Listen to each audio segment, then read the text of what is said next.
അള്ളാഹുവിന്റെ ഖുർആൻ ചരിത്രങ്ങൾ പരിചയപ്പെടുത്തുന്നത് തന്നെ അതിനു വേണ്ടിയിട്ടാണ്. അഥവാ വർത്തമാന സാഹചര്യങ്ങളെ ചരിത്രങ്ങളുമായി തുലനം ചെയ്തുകൊണ്ട് പാഠം ഉൾക്കൊള്ളുവാനും ആ ചരിത്രങ്ങളേക്കും മടങ്ങിയിട്ട് നമ്മുടെ ജീവിതത്തിൽ മാറ്റം വരുത്തുവാനും നമുക്ക് സാധ്യമാകണം. വിശുദ്ധ ഖുർആൻ ചരിത്രങ്ങൾ പറയുന്നത് അതിനു വേണ്ടിയിട്ടാണ്. ഖുർആൻ പറഞ്ഞ ലോകത്തെ ഏറ്റവും നല്ല ചരിത്രമുണ്ട്, അഹ്സനുൽ ഖസസ്, മഹാനായ യൂസുഫ് നബി അലൈഹിസ്സലാത്തു വസ്സലാമിന്റെ ചരിത്രം. ആ ചരിത്രം പറഞ്ഞിട്ട് വിശുദ്ധമായ ഖുർആൻ പറയുന്നുണ്ട്, ലഖദ് കാന ഫീ ഖസസിഹിം ഇബ്റത്തുൽ ലിഉലിൽ അൽബാബ്. അവരുടെ ചരിത്രങ്ങളിൽ ബുദ്ധിയുള്ളവർക്ക് ഗുണപാഠങ്ങളുണ്ട്. മാ കാന ഹദീസൻ യുഫ്തറ, കെട്ടിയുണ്ടാക്കിയ ചരിത്രങ്ങളല്ല ഖുർആൻ പറയുന്നത്, മറിച്ച് വലാകിൻ തസ്ദീഖല്ലദീ ബൈന യദൈ, നിങ്ങൾക്ക് മുമ്പ് സത്യസന്ധമായി കഴിഞ്ഞു കിടന്നുപോയ ചില ചരിത്രങ്ങളാണ് ഖുർആൻ പറയുന്നത്. വതഫ്സീല കുല്ലി ശൈ, എല്ലാ കാര്യങ്ങളുടെയും വിശദീകരണം ചരിത്രങ്ങളിലുണ്ട്. വഹുദൻ, സന്മാർഗമുണ്ട് ചരിത്രങ്ങളിൽ. വറഹ്മത്തുൻ, കാരുണ്യമുണ്ട് ചരിത്രങ്ങളിൽ. ലിഖൗമി യുഅ്മിനൂൻ, യഥാർത്ഥ വിശ്വാസികളായ ആളുകൾക്ക്. അതുകൊണ്ട് തന്നെ ചരിത്രങ്ങളിലൂടെ ഗുണപാഠം ഉൾക്കൊള്ളാൻ നമുക്ക് സാധ്യമാകേണ്ടുന്നതുണ്ട്. സഹോദരങ്ങളെ, സഹോദരിമാരെ, നമ്മളൊക്കെ ചരിത്രം ഇഷ്ടപ്പെടുന്നവരാണ്. ചരിത്രം കേൾക്കുവാനും ചരിത്രം പറയുവാനും ചരിത്രം ആവർത്തിക്കുവാനും ഇഷ്ടപ്പെടുന്നവരാണ്. അല്ലാഹുവിന്റെ ഖുർആൻ ഏറ്റവും കൂടുതൽ പറഞ്ഞ ചരിത്രം മഹാനായ മൂസാ നബി അലൈഹിസ്സലാത്തു വസ്സലാമിന്റെയും ഫറോവയുടെയും ചരിത്രമാണ്. പല നബിമാരുടെ ചരിത്രം പറയുന്നുണ്ട് ഖുർആൻ.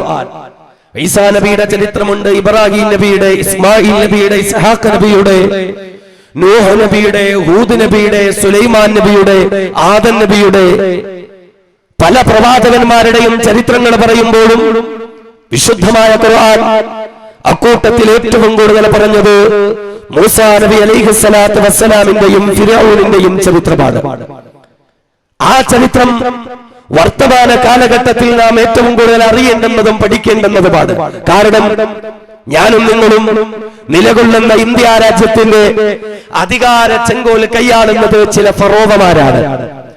ആ ഫറോവമാർ ഈ രാജ്യത്തിന്റെ അധികാര ചെങ്കോൽ കൈയാളുമ്പോൾ നൂറ്റാണ്ടുകൾക്ക് മുമ്പ് ഈജിപ്തിൽ ജീവിച്ചിരുന്ന ഫറോവയെ പറ്റി 1500 കൊല്ലങ്ങൾക്ക് മുമ്പ് വിശുദ്ധമായ ഖുർആൻ നമ്മളോട് പറഞ്ഞു പരിചയപ്പെടുത്തി പഠിപ്പിച്ചു തരുമ്പോൾ ആരായിരുന്നു ആ ഫറോവയെന്നും ആരായിരുന്നു ഇപ്പോൾ ജീവിച്ചിരിക്കുന്ന ഫറോവയെന്നും നാം കൃത്യമായി തിരിച്ചറിഞ്ഞാൽ ഈ നേരിടുന്ന പ്രശ്നങ്ങളൊന്നും ഭയപ്പെടേണ്ടുന്ന പ്രശ്നങ്ങളല്ല, മറിച്ച് നിർഭയത്വത്തോടുകൂടി നാം നേരിടേണ്ടി വരുന്ന പ്രശ്നങ്ങൾ മാത്രമാണ് എന്ന യഥാർത്ഥ തിരിച്ചറിവിലേക്ക് നമുക്ക് മടങ്ങിയെത്താൻ സാധ്യമാകും.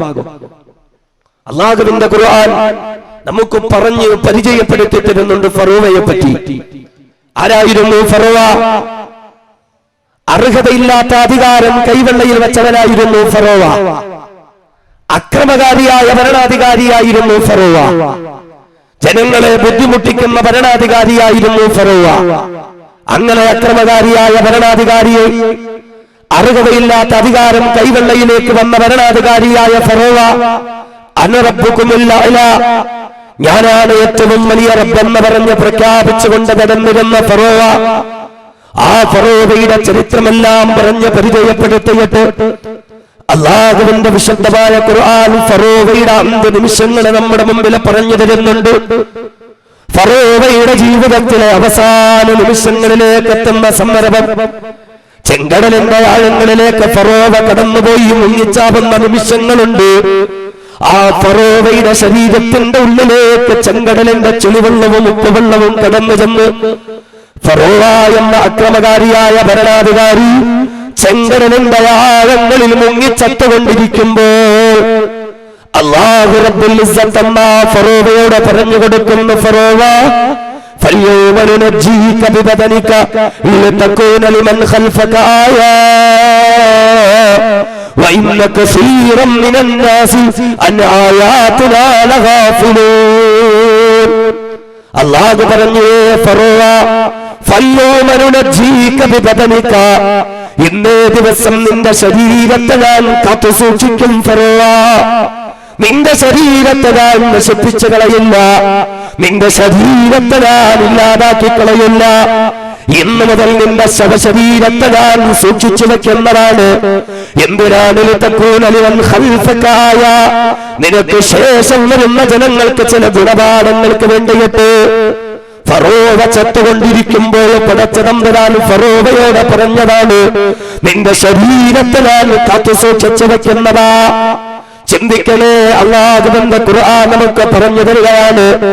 എത്രയോ ആയിരക്കണക്കിന് കൊല്ലങ്ങൾക്ക് മുമ്പ് ഫറോവയുടെ അവസാന സമയത്ത് പടച്ചതമ്പുരാൻ ഫറോവയോട് പറഞ്ഞു, നിന്റെ ശരീരം കാത്തു സൂക്ഷിച്ചു വെക്കും. നിന്നിലൂടെ ആളുകൾ കുറേയേറെ പാഠങ്ങൾ പഠിക്കുവാനുണ്ട്. സഹോദരങ്ങളെ, ആയിരക്കണക്കിന് കൊല്ലങ്ങൾ കഴിഞ്ഞിട്ട് 1800കളുടെ അവസാനം ചെങ്കടലിന്റെ ആഴങ്ങളില് പര്യവേഷണം നടത്തിക്കൊണ്ടിരിക്കുന്ന ശാസ്ത്രജ്ഞന്മാരുടെ കൈകളിലേക്ക് ആ ഫറോവയുടെ ജഡം കിട്ടിയില്ലേ?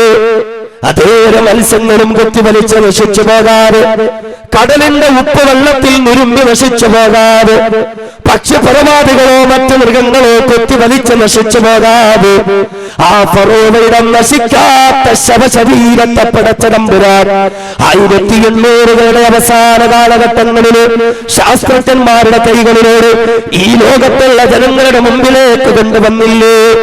ഇന്നും ഈജിപ്തിലെ ഏറ്റവും വലിയ, ലോകത്തെ ഏറ്റവും വലിയ മ്യൂസിയം എന്ന് പറയപ്പെടുന്ന മ്യൂസിയത്തിന്റെ അകത്തളങ്ങളില് യാതൊരുവിധ രാസവസ്തുക്കളും ഉപയോഗിക്കപ്പെടാതെ, യാതൊരുവിധ മരുന്നുകളും ഉപയോഗിപ്പിക്കപ്പെടാതെ, യാതൊരുവിധ കേടുപാടുകൾ പറ്റാതിരിക്കാനുള്ള ക്രമീകരണങ്ങളും ചെയ്യപ്പെടാതെ ആ ഫറോവയുടെ ശവശരീരം ഒരു കേടുപോലും പറ്റാതെ സൂക്ഷിക്കപ്പെടുന്നുണ്ടെങ്കിൽ അല്ലാഹുവിന്റെ ഖുർആൻ പറഞ്ഞതെന്താണ്? ഞാനും നിങ്ങളും ഉൾപ്പെടുന്ന ആളുകൾക്ക് ഗുണപാഠം ലഭിക്കാൻ വേണ്ടിയിട്ടാ. ആയിരക്കണക്കിന് കൊല്ലങ്ങൾക്ക് മുമ്പ് ഖുർആൻ പറഞ്ഞു ഫറോവയുടെ ശരീരം നശിക്കൂല. ആ ശരീരം ഇന്ന് ഈജിപ്തിലെ കൈറോയിലെ ലോകത്തെ ഏറ്റവും വലിയ മ്യൂസിയം എന്ന് പറയപ്പെടുന്ന ആ മ്യൂസിയത്തിന്റെ ഉള്ളിൽ സൂക്ഷിച്ചിരിപ്പുണ്ട്. ഒരു രാസവസ്തുക്കളും പ്രയോഗിക്കേണ്ടി വന്നിട്ടില്ല. ആ ഫറോവ ഇപ്പോഴും അവിടെ കിടപ്പുണ്ട്. ഈ ഫറോവമാരിൽ നിന്ന് കുറെ കാര്യങ്ങൾ പഠിക്കാനുണ്ട്. ഫറോവമാരിൽ നിന്ന് കുറെ കാര്യങ്ങൾ നമ്മൾ പഠിക്കുവാനുണ്ട്. മഹാനായ അഷ്റഫുൽ ഖൽഖ് മുഹമ്മദ് മുസ്തഫ സ്വല്ലല്ലാഹു അലൈഹി വസല്ലമ തങ്ങളുടെ അടുക്കൽ, പുറത്തേക്കുന്നവർക്കൊക്കെ അകത്തേക്ക് കയറിയിരിക്കാം, നിങ്ങൾക്കൊക്കെ ഇരിക്കാൻ വേണ്ടിയിട്ടാണ് ഈ കസേരയും ഈ ശബ്ദ സംവിധാനങ്ങളും ഒക്കെ ഒരുക്കിയിരിക്കുന്നത്. പുറത്തൊക്കെ നിൽക്കുന്നവർ അകത്തേക്ക് കയറിയിരിക്കും ഇൻഷാ അല്ലാഹ്. ഒരുപാട് സമയമൊന്നുമില്ല, പെട്ടെന്ന് ഒരു മണിക്കൂർ 1.25 മണിക്കൂറുണ്ട് ഇൻഷാ അല്ലാഹ് നമുക്ക് നിർത്താം. അത്യാവശ്യമായ കുറച്ച് കാര്യങ്ങൾ പറഞ്ഞിട്ട് മഹാനായ റസൂലുള്ളാഹി സ്വല്ലല്ലാഹു അലൈഹി വസല്ലമ തങ്ങളുടെ അടുക്കൽ ഫറോവമാർ ഇനിയുണ്ടാവും. ആ ഫറോവമാര് കുറെ കുഴപ്പങ്ങൾ ഉണ്ടാക്കും, ആ ഫറോവമാര് കുറെ പ്രശ്നങ്ങൾ ഉണ്ടാക്കും, ആ ഫറോവമാര് രാജ്യങ്ങളിൽ വലിയ പ്രശ്നങ്ങൾ ഉണ്ടാക്കും. ആ ഫറോവമാർക്ക് കുറെ സ്വഭാവ സവിശേഷതകളുണ്ട്, ആ ഫറോവമാർക്ക് കുറെ ഗുണഗുണങ്ങളുണ്ട്. അതൊന്തൊക്കെയാണെന്ന് വിശുദ്ധമായ ഖുർആൻ കൃത്യമായി നമ്മുടെ മുമ്പിൽ വരച്ചു കാണിച്ചു. അതാണ് നമ്മുടെ ഇന്നത്തെ ചർച്ച. ഖുർആൻ പറഞ്ഞ ഫറോവയെ ഞാൻ നിങ്ങളുടെ മുമ്പിൽ അവതരിപ്പിക്കുന്നു. ആ ഫറോവമാരുണ്ടാക്കിയ പ്രശ്നങ്ങളൊക്കെ അതിജീവിച്ച് ഇസ്ലാം ഇതുവരെ എത്തിയിട്ടുണ്ട് എങ്കിൽ ഇന്ന് നമ്മുടെ വർത്തമാന കാലഘട്ടങ്ങളിലെ ഫറോവമാർ, RSSും സംഘപരിവാരവും അമിത്ഷായും നരേന്ദ്രമോദിയും, ഈ ഫറോവമാർ ഇനി എന്തൊക്കെ പ്രശ്നങ്ങൾ ഉണ്ടാക്കിയിട്ട് എന്തെങ്കിലും കാര്യമുണ്ടോ? ഇനിയിപ്പോ ആ പേരൊക്കെ എടുത്തു പറഞ്ഞു എന്ന കാര്യങ്ങൾ പറയേണ്ട സമയമായി. ആർക്കും വിഷമമൊന്നും തോന്നരുത്, നമുക്ക് എപ്പോഴും അങ്ങനെയാണ്. RSSനെ പറ്റി എന്തെങ്കിലും പറഞ്ഞാൽ, RSSനെ വിമർശിച്ചാൽ അത് ഹിന്ദു സമൂഹത്തിന് വേദനിക്കുന്ന നമ്മളെ വലിയ പ്രശ്നം ഉണ്ട്. RSSനൊന്നും പറയല്ലേ. ആരെങ്കിലും RSSനെ പറഞ്ഞാൽ ഉസ്താദ് വന്നിട്ട് ഹിന്ദുക്കളെ മുഴുവൻ ആക്ഷേപിച്ചു പോയെന്ന. എന്നിട്ട് ഇപ്പൊ എന്തായി? ഇപ്പൊ ഹിന്ദു സഹോദരന്മാരിറങ്ങിയിട്ട് RSSനെതിരെ മുദ്രാവാക്യം വിളിക്കുക, RSSകാരനെ വെല്ലുവിളിക്കുക, RSSകാരന് നാടിന് ആപത്താണെന്ന് പറയാ. എന്നിട്ടൂടെ നമ്മൾ കാര്യം മനസ്സിലാക്കിയില്ല. നമ്മളൊരു കാര്യം മനസ്സിലാക്കണം, ഈ RSSനും ഹിന്ദു മതത്തിനും ഇടയിൽ ഒരു ബന്ധവുമില്ല, ഒരു ബന്ധവുമില്ല. RSSകാര് വേറെ, നമ്മുടെയൊക്കെ നാട്ടിൽ താമസിക്കുന്ന നല്ലവരായ ഹിന്ദു സഹോദരന്മാര് വരെ ഇവര് തമ്മിൽ ഒരു ബന്ധമില്ല. അതുകൊണ്ട് RSS എന്ന് പറയുമ്പോഴോ, സംഘപരിവാരം എന്ന് പറയുമ്പോഴോ, നരേന്ദ്രമോദി എന്ന് പറയുമ്പോഴോ, അമിത്ഷാ എന്ന് പറയുമ്പോഴോ അതൊന്നും നമ്മൾ പേടിക്കണ്ട. കാരണം വിശുദ്ധമായ ഖുർആനിൽ അബൂലഹബിനെ പറഞ്ഞിട്ടില്ലേ, ഹാമാനിനെ പറഞ്ഞിട്ടില്ലേ, കാറൂനിനെ പറഞ്ഞിട്ടില്ലേ, ഫിർഔനെ പറഞ്ഞിട്ടില്ലേ, എന്തിന് സാക്ഷാൽ ഇബ്ലീസിനെ പറ്റിയിട്ട് അല്ലാഹു തആല പറഞ്ഞില്ലേ? പിന്നെന്താ ഒരു ദീനിന്റെ സദസ്സ് ഇവരുടെയൊക്കെ പേര് പറഞ്ഞാൽ? അതുകൊണ്ട് നമ്മൾ തിരിച്ചറിയണം, അള്ളാഹുവിന്റെ ഖുർആൻ പറഞ്ഞ ഫറോവയുടെ പിൻതലമുറക്കാരാണ് ഇവരൊക്കെ. അവരും ഇവരുമായിട്ടൊരു വ്യത്യാസവുമില്ല, എല്ലാവർക്കും ഒരേ സ്വഭാവമാണ്. അള്ളാഹുവിന്റെ വിശുദ്ധമായ ഖുർആനിൽ പടച്ചതമ്പുരാൻ സൂറത്തുൽ ഖസസ് എന്ന പേര് പറയപ്പെടുന്ന ഒരു സൂറത്തുണ്ട്. കഥാകഥനമെന്നാണ് ഖസസ് എന്ന പേരിന്റെ അർത്ഥം. അല്ലാഹു തആല നമുക്ക് കഥ പറഞ്ഞു തരികയാ. അല്ലാഹു പറയുന്നു, നഹ്നു നത്ലു അലൈക മിൻ നബഇ മൂസാ വ ഫിർഔന ബിൽ ഹഖ് ലിഖൗമി യുമിനൂൻ. എന്റെ പ്രിയപ്പെട്ട ഹബീബേ, മൂസാ നബി അലൈഹിസ്സലാത്തു വസ്സലാമിന്റെയും ഫറോവയുടെയും സത്യസന്ധമായ ചരിത്രം ഞാൻ തന്നെ താങ്കൾക്ക് ഞാൻ പറഞ്ഞു തരാം, പഠിപ്പിച്ചു തരാം നബിയേ. അല്ലാഹു തആല ഫറോവയെ നമുക്ക് പഠിപ്പിച്ചു തരികയാ. അല്ലാഹു തആല ഫറോവയാരെന്ന് നമുക്ക് പഠിപ്പിച്ചു തരികയാ. ആ ഫറോവയുടെ ഒന്നാമത്തെ അടയാളം വിശുദ്ധമായ ഖുർആൻ പഠിപ്പിച്ചു തരികയാണ്. ഇന്ന ഫിർഔന അലാ ഫിൽ അർളി. ആ ഫറോവ എന്ന് പറഞ്ഞാൽ അഹങ്കാരിയായ ഭരണാധികാരിയാ. ഫറോവ എന്ന് പറഞ്ഞാൽ അഹങ്കാരിയാണ്. ഫറോവ എന്ന് പറഞ്ഞാൽ ധിക്കാരിയാണ്. ഫറോവ എന്ന് പറഞ്ഞാൽ തന്നിഷ്ടം മാത്രം നടപ്പിലാക്കുന്നവരാണ്. തന്റെ നാട്ടിലെ ജനങ്ങളുടെ വികാര വിചാരങ്ങളൊന്നും തിരിച്ചറിയാതെ, നാട്ടിലെ ജനങ്ങളുടെ ആവശ്യങ്ങളൊന്നും തിരിച്ചറിയാതെ, നാട്ടിലെ ജനങ്ങളുടെ ബുദ്ധിമുട്ടുകളൊന്നും തിരിച്ചറിയാതെ തന്നിഷ്ടപ്രകാരം നിയമങ്ങൾ നടപ്പിലാക്കുന്നവനാണ് ഫറോവ. തന്നിഷ്ടപ്രകാരം നിരോധനങ്ങൾ നടപ്പിലാക്കുന്നവനാണ് ഫറോവ. തന്നിഷ്ടപ്രകാരം ബില്ലുകൾ പാസാക്കുന്നവനാണ് ഫറോവ. അതേ അഹങ്കാരിയാണ്, ധിക്കാരിയാണ്, തെമ്മാടിയാണ് ഫറോവമാരെന്ന് വിശുദ്ധ ഖുർആൻ. ഖുർആൻ പറയുന്നു, ഈ ഫറോവമാരുടെ ഏറ്റവും വലിയ സ്വഭാവം ധിക്കാരികളും അഹങ്കാരികളുമായിരിക്കും അവർ. പൊതുജനത്തിന്റെ വികാര വിചാരങ്ങളോ ആവശ്യങ്ങളോ പൊതുജനത്തിന്റെ ബുദ്ധിമുട്ടുകളോ ഒന്നും മനസ്സിലാവൂല. ഏത് നട്ടപ്പാതിലേക്ക് വന്നിട്ട് എന്ത് നിരോധനവും അങ്ങോട്ട് നടപ്പിലാക്കുക, പൊതുജനം അതൊക്കെ അങ്ങോട്ട് സഹിച്ചോളുക. ഏത് നട്ടപ്പാതിലേക്കും രാജ്യത്തുള്ള കോടാനുകോടി ജനങ്ങൾ എതിർക്കുമെന്നറിഞ്ഞാലും എന്തെങ്കിലുമൊക്കെ നിയമങ്ങൾ പാസാക്കി ഒപ്പിടിപ്പിച്ചു കൊണ്ടുവരിക എന്നതിലപ്പുറം രാജ്യത്തിന്റെ സുരക്ഷിതമായ മുന്നോട്ട് പോക്കൊന്നും ഫറോവമാരുടെ ലക്ഷ്യമല്ല. ഏത് നാട്ടപ്പാതിരാത്രിക്കും എന്ത് നോട്ടും നിരോധിക്കും, ഏത് നട്ടപ്പാതിരാത്രിക്കും എന്ത് കരിനിയമങ്ങളും പാസാക്കും. ഇത് ഫറോവമാരുടെ ഒരു സ്വഭാവമാണ് എന്ന് അള്ളാഹുവിന്റെ വിശുദ്ധമായ ഖുർആൻ പരിചയപ്പെടുത്തുക. ഈ ഫറോവമാരുടെ പിന്തുടർച്ചക്കാരാണ് ഇന്ന് നമ്മുടെയൊക്കെ നാടുകളിൽ അഹങ്കാരത്തോടുകൂടി അധികാരം കൈകാര്യം ചെയ്തുകൊണ്ടിരിക്കുന്നത്. തങ്ങളെ എതിർക്കുന്നവരെ അവർ പിടിച്ചുവെക്കുന്നു, ജയിലിൽ അടയ്ക്കുന്നു, വെടിവെച്ചു കൊല്ലുന്നു, അവരുടെ സ്വത്തുക്കൾ കണ്ടെത്തുന്നു. ഈ അഹങ്കാരം ഫറോവയിൽ നിന്ന് തുടങ്ങി വന്ന അഹങ്കാരമാണ് എന്ന് മാത്രമല്ല, വിശുദ്ധമായ ഖുർആൻ പറയുന്നു, ഈ ഫറോവമാർക്ക് അധികാരം കിട്ടിക്കഴിഞ്ഞാൽ രാജ്യത്തിന്റെ സുരക്ഷിതാവസ്ഥ തകർന്നു പോകും, രാജ്യത്തുള്ള പൊതുജനത്തിന്റെ സമാധാനം തകർന്നു പോകും, രാജ്യങ്ങളിൽ ഒരുപാട് കുഴപ്പങ്ങൾ വന്നു പോകും. അതേ അല്ലാഹുവിന്റെ ഖുർആൻ ഫറോവയുടെ അടുത്ത അടയാളമായി പരിചയപ്പെടുത്തുന്നത് വജഅല അഹ്ലഹാ ശിയാ യസ്തലിഉ ത്വായിഫത്തുൻ മിൻഹും യുദബ്ബിഹു അബ്നാഅഹും വയസ്തഹീ നിസാഅഹും. ഖുർആൻ പറയുന്ന ഫറോവയുടെ കൈകളിലേക്ക് അധികാരം വന്നെത്തിക്കഴിഞ്ഞാൽ അല്ലാഹു പറയുന്നു വജഅല അഹ്ലഹാ ശിയാ, അവർ ജനങ്ങളെ പല തട്ടുകളിലാക്കി മാറ്റുന്നതാണ്. ജനങ്ങളെ പല ജാതിയുടെ പേരിൽ, മതത്തിന്റെ പേരിൽ, വർഗത്തിന്റെ പേരിൽ, വർണ്ണത്തിന്റെ പേരിൽ വേർതിരിക്കുന്നതാ. ജനങ്ങൾക്കിടയിൽ ജാതീയതയുടെ വേർതിരിവുകൾ ഉണ്ടാക്കുന്നവരാണ് ഫറോവ. അല്ലാഹുവിന്റെ വിശുദ്ധമായ ഖുർആൻ നമ്മെ പറഞ്ഞ് പരിചയപ്പെടുത്തുകയാ.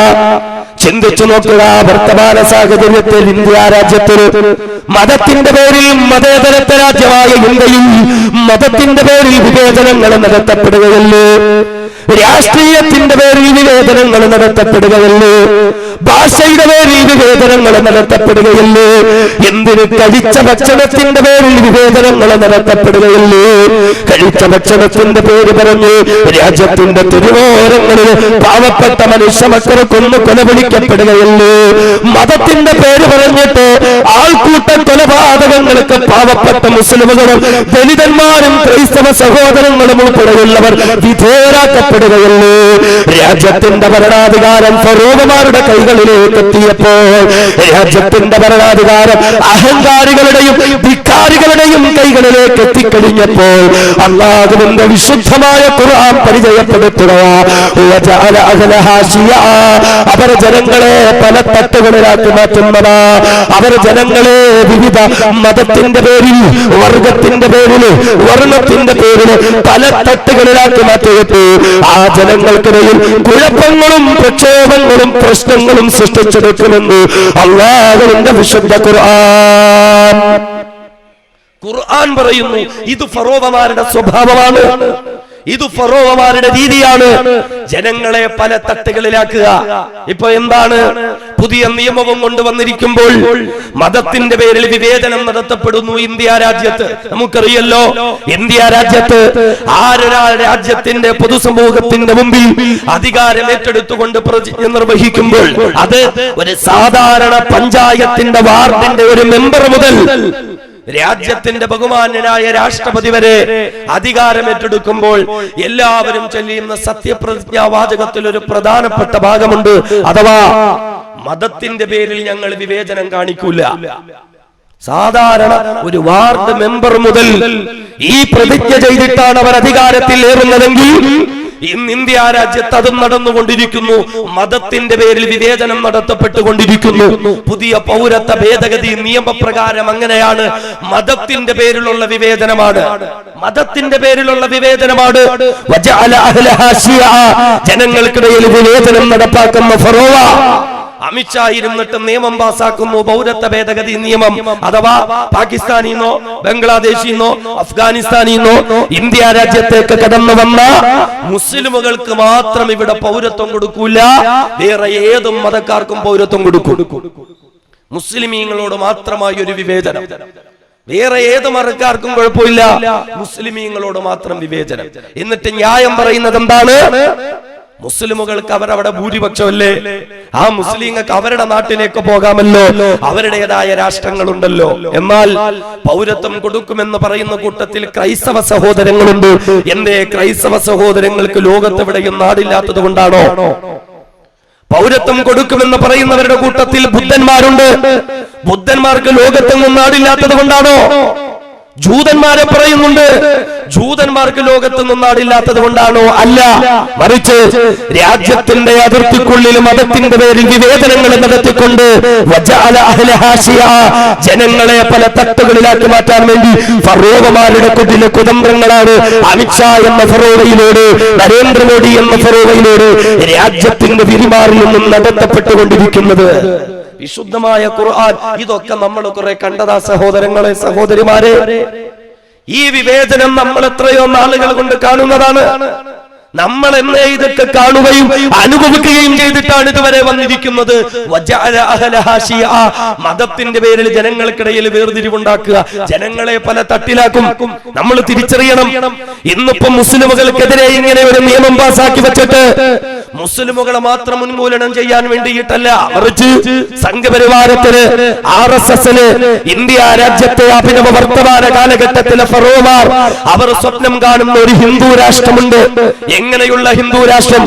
എല്ലാ ഹിന്ദുക്കൾക്കും ലഭിക്കുന്ന ഒരു സ്വർഗരാജ്യമായിരിക്കില്ല അത്. പിന്നെയോ ബ്രാഹ്മണ മേധാവിത്വമുള്ള, സവർണ മേധാവിത്വമുള്ള ഒരു ഹിന്ദു രാഷ്ട്രമാണ് RSS സ്വപ്നം കാണുന്നത്. അതിന്റെ മാർഗത്തിൽ അവർ ഒന്നാമത് ശത്രുക്കളായി പ്രഖ്യാപിച്ചിരിക്കുന്നത് ഇന്ത്യ രാജ്യത്തെ മുസ്ലിമുകളെയാണ്. ഒന്നാമത്തെ ശത്രുക്കൾ ഇന്ത്യ രാജ്യത്തെ മുസ്ലിമുകളാണ്. ആ ശത്രുക്കളുടെ നേരെ ആദ്യം തിരിഞ്ഞിരിക്കുക. RSSന്റെ ഔദ്യോഗിക പ്രഖ്യാപനമാണിത്. ഒന്നാമത്തെ ശത്രുക്കൾ ഇവിടുത്തെ മുസ്ലിമുകൾ. ആ മുസ്ലിമുകളെ കൈകാര്യം ചെയ്തു കഴിഞ്ഞാൽ പിന്നെയുള്ള ശത്രുക്കളെ കൈകാര്യം ചെയ്യാൻ പ്രശ്നം ഉണ്ടാവില്ല. RSSന്റെ രണ്ടാമത്തെ പ്രഖ്യാപിത ശത്രു ഇന്ത്യ രാജ്യത്തിലെ ക്രിസ്ത്യാനികളാണ്, ക്രൈസ്തവ സഹോദരങ്ങളാണ്. RSSന്റെ മൂന്നാമത്തെ ശത്രു ഇന്ത്യ രാജ്യത്തെ കമ്മ്യൂണിസ്റ്റുകാരാണ്. അങ്ങനെ രാജ്യത്തിന്റെ ഉള്ളിൽ തന്നെ ജനങ്ങളോട് ശത്രുത പ്രഖ്യാപിച്ച് അവരെ രണ്ടും മൂന്നും തട്ടുകളായി തിരിക്കുക എന്ന ഫറോവമാരുടെ പ്രവർത്തനം തന്നെയാണ് ഇവിടെ നടക്കുന്നത്. അതിനുശേഷം RSS സ്വപ്നം കാണുന്ന ഹിന്ദു രാഷ്ട്രം എന്ന് പറഞ്ഞാൽ ബ്രാഹ്മണ സവർണ മേധാവിത്വമുള്ള ഹിന്ദു രാഷ്ട്രമാണ് എന്ന് പറഞ്ഞാൽ രാജ്യത്ത് ശേഷിക്കുന്ന ഹിന്ദുക്കളെയും പല തട്ടുകളിലാക്കും. ബ്രാഹ്മണന്മാരെന്ന പേരിൽ, ക്ഷത്രിയന്മാരെന്ന പേരിൽ, വൈശ്യന്മാരെന്ന പേരിൽ, ശൂദ്രന്മാരെന്ന പേരിൽ ജനങ്ങളെ പല തട്ടുകളിലാക്കിയിട്ട് ഈ രാജ്യത്തെ പാവപ്പെട്ട സാധാരണക്കാരായ കീഴ്ജാതിക്കാരായ ഹിന്ദു സഹോദരങ്ങളെ ചവിട്ടി വധിക്കും. ഇവിടുത്തെ ഈഴവന്മാർക്ക് അവകാശമുണ്ടാകില്ല, പുലയന്മാർക്ക് അവകാശമുണ്ടാകില്ല, കീഴാളന്മാർക്ക് അവകാശമുണ്ടാകില്ല, ആദിവാസികൾക്ക് അവകാശമുണ്ടാകില്ല, ദലിതന്മാർക്ക് അവകാശമുണ്ടാകില്ല.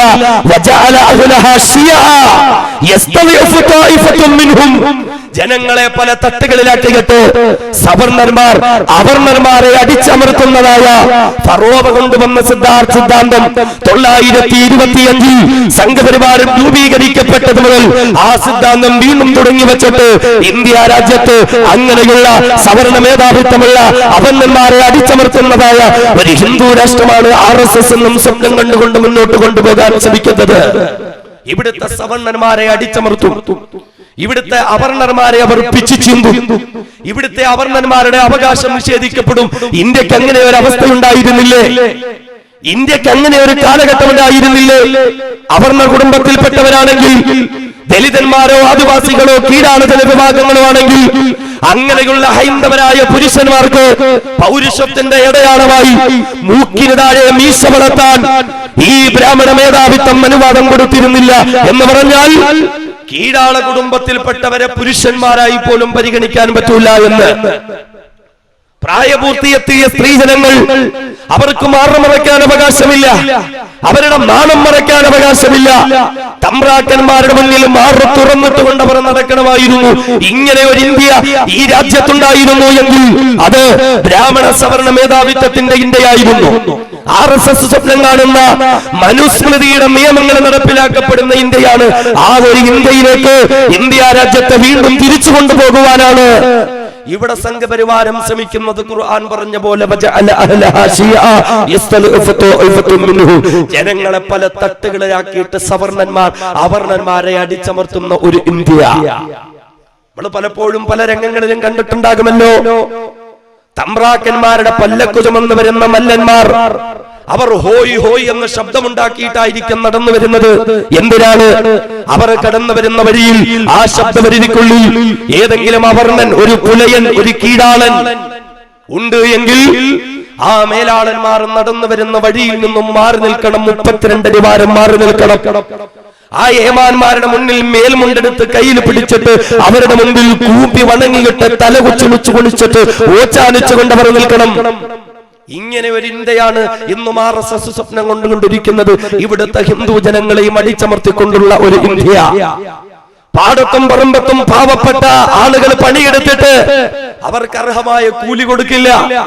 എവിടെയെങ്കിലും ഒരു വഴിയിൽ മണ്ണു കുത്തിയിട്ട് അതിൽ എന്തെങ്കിലും ഭക്ഷണം ഇട്ട് കൊടുക്കും. നാൽക്കാലി മൃഗങ്ങളെ പോലെ തിന്നിട്ട് പോകണം. അങ്ങനെ ഒരു ഇന്ത്യ. അങ്ങനെ ഏതെങ്കിലും ഒരു അവർണൻ സവർണനോട് കൂലി ചോദിച്ചാൽ കൂലി ചോദിക്കുന്ന ചെളിപ്പാടത്തിൽ അവരെ ചവിട്ടി താഴ്ത്തുന്ന ഒരു ഇന്ത്യ. ഈ ഇന്ത്യക്ക് വേണ്ടിയിട്ടാണ് RSS എന്നും സ്വപ്നം കണ്ടുകൊണ്ടിരിക്കുന്നത്. അതിന്റെ മാർഗത്തിലാണ് ഇന്ത്യ രാജ്യത്തെ മുസ്ലിമുകൾക്കെതിരെ ശത്രുത പ്രഖ്യാപിച്ചുകൊണ്ടിരിക്കുന്നത്.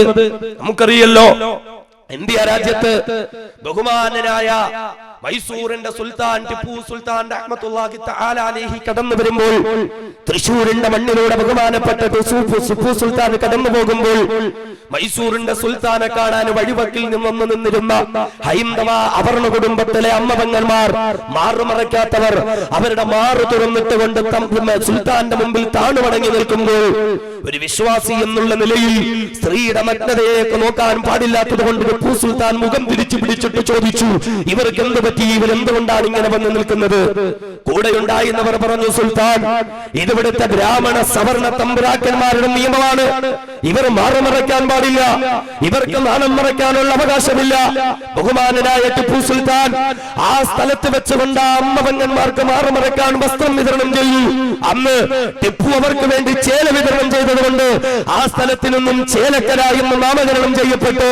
എന്നിട്ട് ടിപ്പു സുൽത്താൻ പ്രഖ്യാപിച്ചു, നിങ്ങൾ ഈ രാജ്യത്തെ ഹൈന്ദവരായ അമ്മപെങ്ങന്മാരാണ് എങ്കിൽ മൈസൂറിന്റെ സുൽത്താൻ പ്രഖ്യാപിക്കുന്നു, ഇന്നു മുതൽ ഒരു തമ്പ്രാന്റെ മുമ്പിലും നിങ്ങൾ മാറുപുറം വരേണ്ടതില്ല. ആരാണ് നിങ്ങളെ തടയുന്നതെന്ന് ഞാനൊന്ന് കാണട്ടെ. അതെ, സംഘപരിവാരത്തിന്റെ മുൻഗാമികളായ സവർണ തമ്പുരാക്കന്മാർക്ക് അവരുടെ മേധാവിത്വത്തിന് തടസ്സമായി നിന്നത് ഇവിടുത്തെ മുസ്ലിമുകളാണ്. ഇന്ത്യ രാജ്യത്ത് ഇസ്ലാം കടന്നു വന്നപ്പോൾ ഈ അവർണന്മാരെ മുസ്ലിമുകൾ ഒപ്പം പിടിച്ചിരുത്തി, അവരോടൊപ്പം ഭക്ഷണം കഴിച്ചു, അവരോടൊപ്പം ജോലി ചെയ്തു, അവർക്ക് നല്ല ജോലി കൊടുത്തു, അവർ ചെയ്യുന്ന ജോലിക്ക് നല്ല കൂലി കൊടുത്തു. എല്ലാ നിലയിലും അവരോട് സഹകരിക്കുകയും അവരോട് സഹവസിക്കുകയും ചെയ്തു. അതുകൊണ്ട് തന്നെ ആ അവർണന്മാരുടെ അടിച്ചമർത്തലിൽ നിന്നും അവർക്ക് മോചനം ലഭിച്ചു. നമ്മൾ കണ്ടല്ലോ, നാളത്തെ പത്രത്തിൽ നമുക്ക് വാർത്ത കാണാൻ പറ്റും, കോയമ്പത്തൂരിൽ നിന്ന് 3000 ദലിതന്മാർ ഇസ്ലാമിലേക്ക് കടന്നു വരാൻ പോകുന്നു. എന്തിന്റെ പേരിൽ? ജാതീയതയുടെ പേരിൽ, സവർണ കോമരങ്ങൾ അടിച്ചമർത്തതിന്റെ പേരിൽ. ആദ്യഘട്ടം എന്നോണം 100 പേര് ഇസ്ലാമിലേക്ക് വരുന്നു, ശേഷം ബാക്കിയുള്ളവർ കടന്നു വരാൻ പോകുന്നു. എന്ന് പറഞ്ഞാൽ സവർണ പേക്കോമരങ്ങൾ അടിച്ച് അമർത്തുന്നതിൽ നിന്നും അവർക്ക് മോചനം നേടിക്കൊടുത്തത് മുസ്ലിമുകളായി കൊണ്ടത് തന്നെ. വീണ്ടും ആ സവർണ മേൽക്കോയ്മ ഉണ്ടാകണമെങ്കിൽ ഇവിടുത്തെ മുസ്ലിമുകളെ ഉന്മൂലനം ചെയ്യണം. അതിനു വേണ്ടിയിട്ട് തന്നെയാണ് ഇപ്പോ ഒരു പൗരത്വ നിയമം എന്ന പേരിൽ സംഘപരിവാരം ഈ നിയമം കൊണ്ടുവന്നത്. എന്തിന്? ജനങ്ങളെ പല തട്ടുകളിലാക്കുക. അതിൽ നിന്നും സവർണന്മാർക്ക് മേൽക്കോയ്മ കൊടുക്കുക, ബാക്കിയുള്ളവരൊക്കെ അടിച്ചമർത്തിയിട്ട് അവരെ ഇല്ലായ്മ ചെയ്യുക. ഇത് അള്ളാഹുവിന്റെ ഖുർആൻ പഠിപ്പിച്ചു തരികയല്ലേ? അള്ളാഹുവിന്റെ ഖുർആൻ പഠിപ്പിച്ചു തരിക നമുക്ക് വ്യക്തമായി.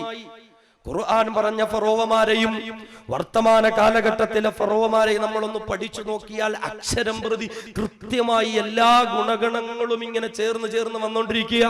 നമുക്കറിയോ, ഫറോവ മൂസാ നബി അലൈഹിസ്സലാത്തു വസ്സലാമിന്റെ കാലത്തുണ്ടായിരുന്ന ഫറോവ. ആ ഫറോവ അയാളുടെ കുടുംബജീവിതം പരിപൂർണ പരാജയമായിരുന്നു. ഫറോവയ്ക്കൊരു ഭാര്യയുണ്ട്, പക്ഷേ സ്വന്തം ഭാര്യ തന്നെ രാജ്യത്തിന്റെ ഭരണാധികാരിയായ ഫറോവയ്ക്കെതിരായിരുന്നു.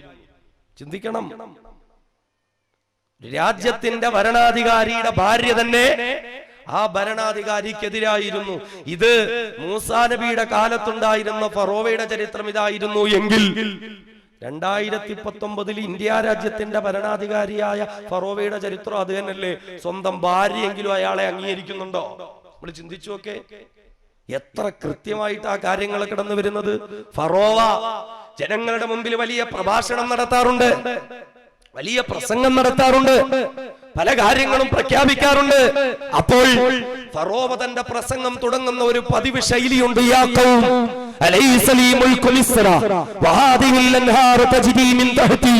ഫറോവ തന്റെ പ്രസംഗം തുടങ്ങുന്നത് അങ്ങനെയാണ്, യാ ഖൗം എന്ന പ്രയോഗത്തിലൂടെ. യാ ഖൗം എന്ന് പറഞ്ഞാൽ എന്റെ പ്രിയപ്പെട്ട നാട്ടുകാരെ, യാ ഖൗം പ്രിയപ്പെട്ട നാട്ടുകാരെ. മലയാളത്തിലേക്ക് മൊഴിമാറ്റിയാൽ യാ ഖൗം, ഹിന്ദിയിലേക്ക് മൊഴിമാറ്റിയാൽ മേരെ പ്യാരെ ദേശവാസിയോ. മൂസാ നബിയുടെ കാലത്തെ ഫറോവ എങ്ങനെ ജനങ്ങളെ അഭിസംബോധന ചെയ്തു, അതുപോലെ തന്നെ വർത്തമാന കാലഘട്ടത്തിലെ ഫറോവയെ ജനങ്ങളെ അഭിസംബോധന ചെയ്യുന്നില്ലേ? ഇത് അള്ളാഹുവിന്റെ ഖുർആൻ പറഞ്ഞു തരുന്നതാ. കലാപകാരികളായിരിക്കും ഫറോവ, നിഷ്കരുണമായി പാവപ്പെട്ട ജനങ്ങളെ കൊന്നൊടുക്കുന്നവരാണ് ഫറോവ. സ്ത്രീജനങ്ങളെയും കുഞ്ഞുമക്കളെയും കൊന്നൊടുക്കുന്നവരായിരിക്കും ഫറോവ. അല്ലാഹുവിന്റെ ഖുർആൻ പറഞ്ഞില്ലേ, വഇദ്നജൈനാകും മിൻ ആലി ഫിർഔന യസൂമൂനകും സൂഅൽ അദാബ് യുദബ്ബിഹൂന അബ്നാഅകും വയസ്തഹ്യൂന നിസാഅകും വഫീ ദാലികും ബലാഉം മിർ റബ്ബികും അളീം. അല്ലാഹുവിന്റെ ഖുർആൻ പറയുന്ന മുഅ്മിനീങ്ങളെ, വിശ്വാസികളെ, വഇദ്നജൈനാകും മിൻ ആലി ഫിർഔൻ, ഫറോവയുടെയും ആൾക്കാരുടെ കൈകളിൽ നിന്ന് ഞാൻ നിങ്ങളെ രക്ഷപ്പെടുത്തിയത് നിങ്ങൾ മറന്നുപോയോ? എന്തുകൊണ്ട് നിങ്ങൾ അതോർക്കുന്നില്ല? വർത്തമാന കാലഘട്ടത്തിലെ ഫറോവമാരെ നേരിടേണ്ടി വരുമ്പോൾ, അമിത്ഷായും നരേന്ദ്രമോദിയെയും യോഗി ആദിത്യനാഥിനെയും നേരിടേണ്ടി വരുമ്പോൾ ഭയപ്പെടേണ്ട കാര്യം വിശ്വാസ സമൂഹത്തിനുണ്ട്. ഇതിലും വലിയ ഫറോവമാരുടെ കൈകളിൽ നിന്ന് പടച്ചവൻ നിങ്ങളെ രക്ഷപ്പെടുത്തിയിട്ടുള്ളതല്ലേ? അള്ള പറയുന്നു, നിങ്ങൾ അതൊക്കെയൊന്നും ഓർത്തു നോക്കാത്തതെന്ത്? ഇതിനെ ജൈനാക്കും മിൻ ആലി ഫിർഔന യസൂമൂനകും സൂഅൽ അദാബ്. ആ ഫറോവമാർ എങ്ങനെയുള്ളവരായിരുന്നു? യസൂമൂനകും സൂഅൽ അദാബ്, നിങ്ങളെ വളരെയേറെ വേദനിപ്പിച്ചവരായിരുന്നില്ലേ? നിങ്ങൾക്കെതിരെ കർശനം നടപടിയെടുക്കുന്നവരായിരുന്നില്ലേ? നിങ്ങൾക്കെതിരെ നിയമങ്ങൾ പാസാക്കുന്നവരായിരുന്നില്ലേ? നിങ്ങളെ ഏത് വിധേനയും ഉപദ്രവിക്കുന്നവരായിരുന്നില്ലേ? നിങ്ങളോട് വലിയ വെറുപ്പും വിദ്വേഷവും ഉണ്ടായിരുന്നവരായിരുന്നില്ലേ? യസൂമൂനകും സൂഅൽ അദാബ് വയുദബ്ബിഹൂന അബ്നാഅകും, നിങ്ങളുടെ പിഞ്ചോമന മക്കളെ പോലും കൊന്നുകളയുന്നവരായിരുന്നില്ലേ? വയസ്തഹ്യൂന നിസാഅകും, നിങ്ങളുടെ സ്ത്രീധനങ്ങളെ ചവച്ചു തുപ്പിയിട്ട് തെരുവോരങ്ങളിലേക്ക് വലിച്ചെറിയുന്നവരായിരുന്നില്ലേ? ആയിരക്കണക്കിന് കൊല്ലങ്ങൾക്ക് മുമ്പ് ഭൂമിയുടെ തലിപ്പുറത്ത് ജീവിച്ചിരുന്ന ഫറോവമാർ, അവരുടെ കൈകളിൽ നിന്ന് അല്ലാഹു തആല നിങ്ങളെ രക്ഷപ്പെടുത്തയില്ലേ? ആ ഫറോവമാർ കലാപകാരികളാണ്. ഫറോവമാർ പിഞ്ചുമക്കളെപ്പോലും കൊന്നുകളയുന്നവരാണ്. ഫറോവമാർ സ്ത്രീജനങ്ങളെപ്പോലും കൈവെക്കുന്നവരാണ്. ഇന്നും ഇന്ത്യ രാജ്യത്തിലെ ഫറോവമാരായ RSSഉം സംഘപരിവാരവും ചെയ്യുന്നത് അത് തന്നെയല്ലയോ?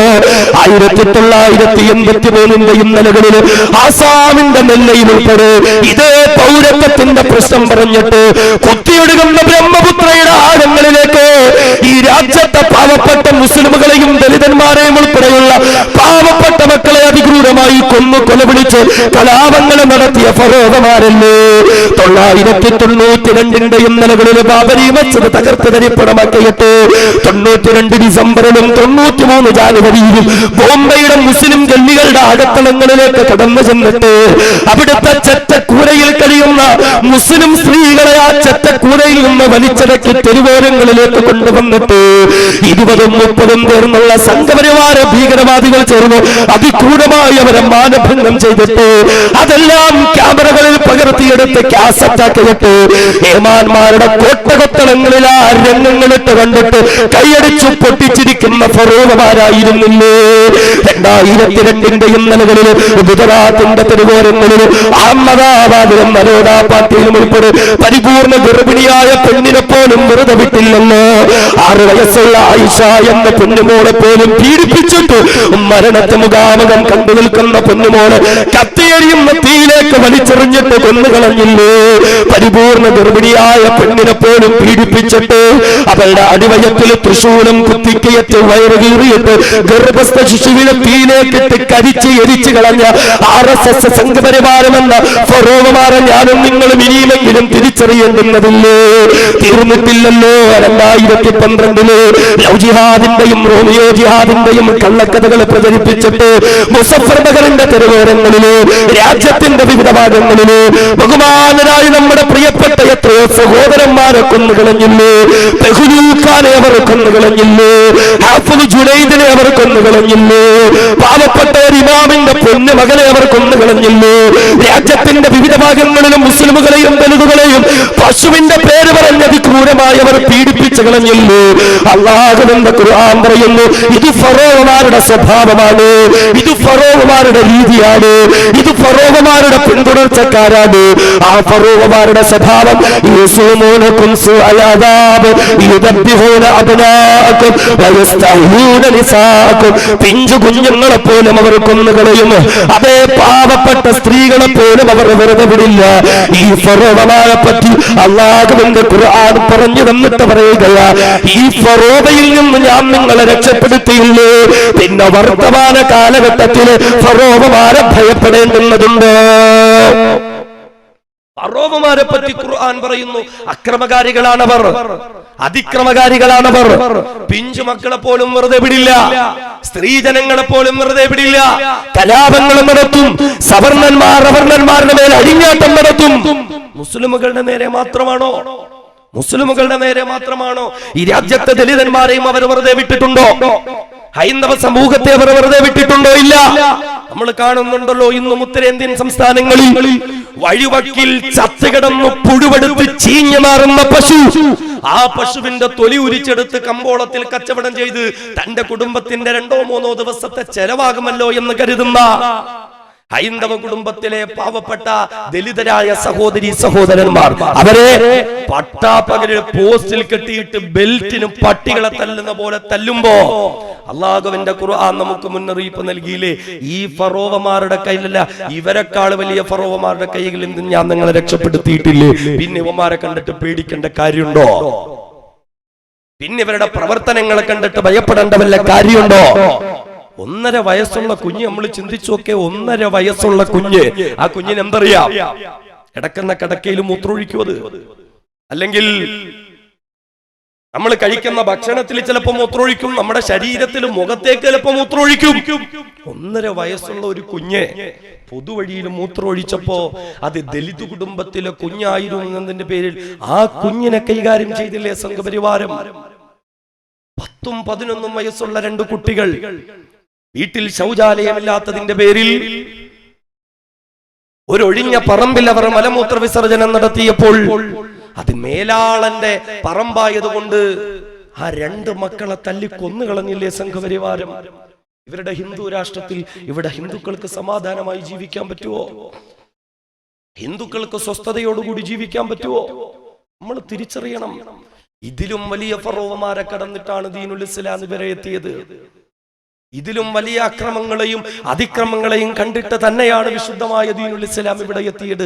അതുകൊണ്ട് തന്നെ ഇതൊന്നും നമ്മളെ ഭയപ്പെടുത്തുന്ന, നമ്മളെ പിന്നോട്ട് മാറ്റുന്ന ഒരു പ്രശ്നമല്ല, മറിച്ച് ഇവിടെയൊക്കെ ധൈര്യത്തോടെ, സ്ഥൈര്യത്തോടെ, ധീരതയോടെ, നിഷ്കളങ്കതയോടെ, നിർഭയത്വത്തോടുകൂടി മുന്നോട്ട് പോകാനുള്ള ഈമാനികമായ ആർജവമാണ് ഞാൻ നിങ്ങൾ ഉണ്ടാക്കിയെടുക്കേണ്ടത്. ഇതിലും വലിയ ആളുകളെ നമ്മൾ കണ്ടിട്ടുണ്ട്, ഇതിലും വലിയ ആളുകളെ നമ്മൾ കൈകാര്യം ചെയ്തിട്ടുണ്ട്, ഇതിലും വലിയ പ്രശ്നങ്ങളെ വിശുദ്ധമായ ദീനുൽ ഇസ്ലാം നേരിടേണ്ടി വന്നിട്ടുണ്ട്. അവിടെയൊന്നും ഇസ്ലാം പകച്ചു പോവുകയോ ഇസ്ലാം തകർന്നു പോവുകയോ ഇസ്ലാം തളർന്നു പോവുകയോ ചെയ്തിട്ടില്ല. പിന്നെയാണോ ഇവർ റോവമാരുടെ അടയാളങ്ങൾ പറഞ്ഞാൽ വർത്തമാന സാഹചര്യത്തിലെ RSS സംഘപരിവാർ ഭീകരവാദികളോട് 100% യോജിച്ചു വരികയാണ്, എല്ലാ നിലയിലും യോജിച്ചു വരികയാണ്. എന്റെ പ്രിയപ്പെട്ട സഹോദരങ്ങളെ, ഇന്നിപ്പോ എന്താ നമ്മളെ ഇവിടെ ഇന്ന് പുറത്താക്കാൻ വേണ്ടിയിട്ടാണ് ശ്രമം നടത്തുന്നത്, അല്ലേ? നമ്മളെ ഇവിടെ നിന്ന് പുറത്താക്കുക, NRC പ്രകാരം നമ്മള് അവരുടെ മുമ്പിൽ പൗരത്വം രേഖകളെ ഹാജരാക്കി പൗരത്വം തെളിയിക്കണം. ഇന്ത്യ മുഴുവനും NRC നടപ്പിലാക്കുന്ന പറയുന്നത്. അങ്ങനെ പൗരത്വം തെളിയിക്കാൻ പറ്റിയില്ലെങ്കിൽ നാട്ടിൽ നിന്ന് പുറത്താക്കും. ഒന്നുകിൽ അവർ നിർമ്മിക്കുന്നതായ ഡിറ്റൻഷൻ സെന്ററുകളിൽ നമ്മളെ അവർ പൂട്ടിയിട്ടും അവിടെ ബന്ധനസ്ഥരാക്കും. അല്ല എങ്കിൽ, അതിന് മനസ്സില്ല എങ്കിൽ, നമ്മൾ രാജ്യത്തേക്ക് കടന്നു വന്ന അനധികൃത കുടിയേറ്റക്കാരാണ് എന്ന കുറ്റം ചുമത്തിയിട്ട് ക്രിമിനൽ കേസ് ചുമത്തി നമ്മുടെ ജയിലിലിട്ടുകൊണ്ട് ശിക്ഷിക്കും, വധശിക്ഷയ്ക്ക് വിധേയരാക്കും. അല്ലെങ്കിൽ മൂന്നാമത്തേത്, രാജ്യത്ത് പൗരത്വം നിഷേധിച്ചുകൊണ്ട് പുറത്തേക്ക് തള്ളിവിടും. 3 കാര്യങ്ങളാണ്. നമ്മളൊന്നും കേട്ട് പേടിക്കേണ്ട ഒരു കാര്യമില്ല. ഒന്നുകിൽ ഡിറ്റൻഷൻ സെന്റർ എന്ന് പറഞ്ഞാൽ, ഇന്ന് രാജ്യത്തിന്റെ വിവിധ ഭാഗങ്ങളിൽ നിർമ്മാണം നടക്കുക. എല്ലാ സംസ്ഥാനങ്ങളിലും മുഖ്യമന്ത്രിക്കും കേന്ദ്ര സർക്കാരിന്റെ ഭാഗത്ത് നിന്ന് അത് നിർമ്മിക്കാനുള്ള സ്ഥലവും അളവും ഉൾപ്പെടെ കത്തെത്തിയിരിക്കുന്നു എന്ന റിപ്പോർട്ടാണ് പല രാഷ്ട്രീയ കേന്ദ്രങ്ങളിൽ നമുക്ക് ലഭിക്കുന്നത്. ആസാമിലും ബംഗാളിലും കർണാടകയിലും ഉൾപ്പെടെ പല നാടുകളിലും ഇന്ന് അതിന്റെ നിർമ്മാണ പ്രക്രിയകൾ നടന്നുകൊണ്ടിരിക്കുകയാണ്. അങ്ങോട്ട് കൊണ്ടുപോയി കഴിഞ്ഞാൽ, ആ ഡിറ്റൻഷൻ സെന്ററുകളിൽ ആരെങ്കിലും ബന്ധനസ്ഥനാക്കാൻ കൊണ്ടുപോയാൽ കുടുംബക്കാർ ഒന്നിച്ചിട്ടൊക്കെ കൊണ്ട് കടന്നു എന്നാൽ ആദ്യം പറയും വൃദ്ധന്മാരും വൃദ്ധകളുമൊക്കെ ഒരു ഭാഗത്തേക്ക്, പുരുഷന്മാരൊരു ഭാഗത്തേക്ക്, സ്ത്രീകളെ വിവാഹം കഴിച്ച് പ്രായമുണ്ടെന്നവർ വേറൊരു ഭാഗത്തേക്ക്, ചെറുപ്പക്കാരികൾ വേറൊരു ഭാഗത്തേക്ക്, കൊച്ചു കുഞ്ഞുങ്ങൾ വേറൊരു ഭാഗത്തേക്ക്. ഇങ്ങനെ ശേഷം പിന്നെ മരിച്ചു സ്വർഗത്തിലെത്തിയിട്ടല്ലാതെ ഒറ്റവരെയും ഉടയവരെയും കാണാൻ പോലും പറ്റാത്ത നിലയിൽ ഡിറ്റൻഷൻ സെന്ററുകളിൽ ഇസ്ലാമിന്റെ മക്കളെ അടച്ചു പൂട്ടി ബന്ധനസ്ഥരാക്കി നശിപ്പിച്ചു കളയുക എന്ന ലക്ഷ്യം. അല്ല എങ്കിൽ രണ്ടാമത്തേത്, അനധികൃത കുടിയേറ്റക്കാരെന്ന് പറഞ്ഞിട്ട് ഇവിടുത്തെ ജയിലുകളിൽ അടച്ചിട്ട് ഒരു ജയിൽ പുള്ളിക്ക് നൽകുന്ന അവകാശങ്ങൾ പോലും നിഷേധിച്ചു കൊണ്ടിട്ട് അവിടെ ഇട്ടിട്ട് കശാപ്പ് ചെയ്യുക. മൂന്നാമത്തേത്, നാടുകളിൽ നിന്നും ഉപദ്രവിച്ചിട്ട് നാട്ടിൽ നിന്ന് നാട് കടത്തിയിട്ട് നമ്മൾ കണ്ടിട്ടില്ലേ? പല നാടുകളിൽ നിന്നും കുടിയേറ്റക്കാരെന്ന പേരിൽ, അനധികൃതമായി കുടിയേറി വന്നവരെന്ന പേരിൽ പീഡനങ്ങൾ ഏറ്റുവാങ്ങിയിട്ട് നാട് വിട്ടുപോകുമ്പോൾ, ആ ഒരു നാട്ടിൽ നിന്നും മറ്റൊരു നാട്ടിലേക്ക് അവർ സഞ്ചാരം ചെയ്യുമ്പോൾ കപ്പലുകളിലും മറ്റും ബോട്ടുകളിലും ഏറി യാത്ര ചെയ്ത് ബോട്ട് തകർന്നിട്ട് കടലിന്റെ ആഴങ്ങളിൽ മുങ്ങി ചത്തുപോകുന്ന അവസ്ഥയാകുന്ന നിലയിൽ അവരെ നാടുകളിൽ നിന്ന് പുറത്താക്കുക. ഈ 3 നിലപാടുകളാണ് അമിത്ഷായുടെ ഭാഗത്ത് നിന്ന് ഇന്ത്യ രാജ്യത്തെ മുസ്ലിമുകൾക്കുണ്ടായിരിക്കുന്നത് എങ്കിൽ, നാട്ടിൽ നിന്ന് പുറത്താക്കുമെന്നുള്ള ഭീഷണിയാണ് നമ്മളോട് പറയുന്നതെങ്കിൽ നമുക്കതിന് വല്ല പ്രശ്നമുണ്ടോ? ഇസ്ലാമിന്റെ മക്കൾ ഇതൊക്കെ കണ്ടിട്ടുള്ളതല്ലേ? ഇതൊക്കെ കടന്നിട്ടല്ലേ വിശുദ്ധമായ ദീനുൽ ഇസ്ലാം ഇവിടെയൊക്കെ കടന്നു വന്നത്? അല്ലാഹുവിന്റെ പ്രിയപ്പെട്ട ഹബീബ് മുത്തലി മുഹമ്മദ് മുസ്തഫ സ്വല്ലല്ലാഹു അലൈഹി വസല്ലമ തങ്ങൾക്കെതിരെ ശത്രുക്കൾ പ്രയോഗിച്ചതായ കുതന്ത്രങ്ങളിൽ 3 ഒന്നുകിൽ അല്ലാഹുവിന്റെ റസൂലിനെ ഡിറ്റൻഷൻ സെന്ററുകളിൽ ബന്ധനസ്ഥനാക്കുക, അല്ലെങ്കിൽ അല്ലാഹുവിന്റെ റസൂലിനെ ജയിലിലടച്ചുകൊണ്ട് വധശിക്ഷയ്ക്ക് വിധിക്കുക, അല്ലെങ്കിൽ അല്ലാഹുവിന്റെ റസൂലിനെ നാട്ടിൽ നിന്നാട്ടിപ്പായിക്കുക. ഈ 3 നടപടികൾ 1400 പരം കൊല്ലങ്ങൾക്ക് മുമ്പ് ഇസ്ലാമിന്റെ ശത്രുക്കൾ കൊണ്ടുവന്ന നടപടികൾ. അതേ ഇന്ന് അമിത്ഷായും സംഘപരിവാരവും കൊണ്ടുവരുന്നതായ നടപടികൾ. അല്ലാഹുവിന്റെ ഖുർആൻ പറഞ്ഞില്ലേ, ഇദിയം ഖുർബികല്ലദീന കഫറു ലിയുസ്ബിതുക ഔ യഖ്തുലൂക ഔ യുഖ്രിജൂക വയംകുറൂന വയംകുറുല്ലാഹ് വല്ലാഹു ഖൈറുൽ മാകിരീൻ. ഇതൊക്കെ കേട്ടിട്ട് നമുക്ക് വല്ല ഭയപ്പാടിന്റെയും ആവശ്യമുണ്ടോ? അല്ലാഹുവിന്റെ ഖുർആൻ പറഞ്ഞില്ലേ, പ്രിയപ്പെട്ട ഹബീബേ,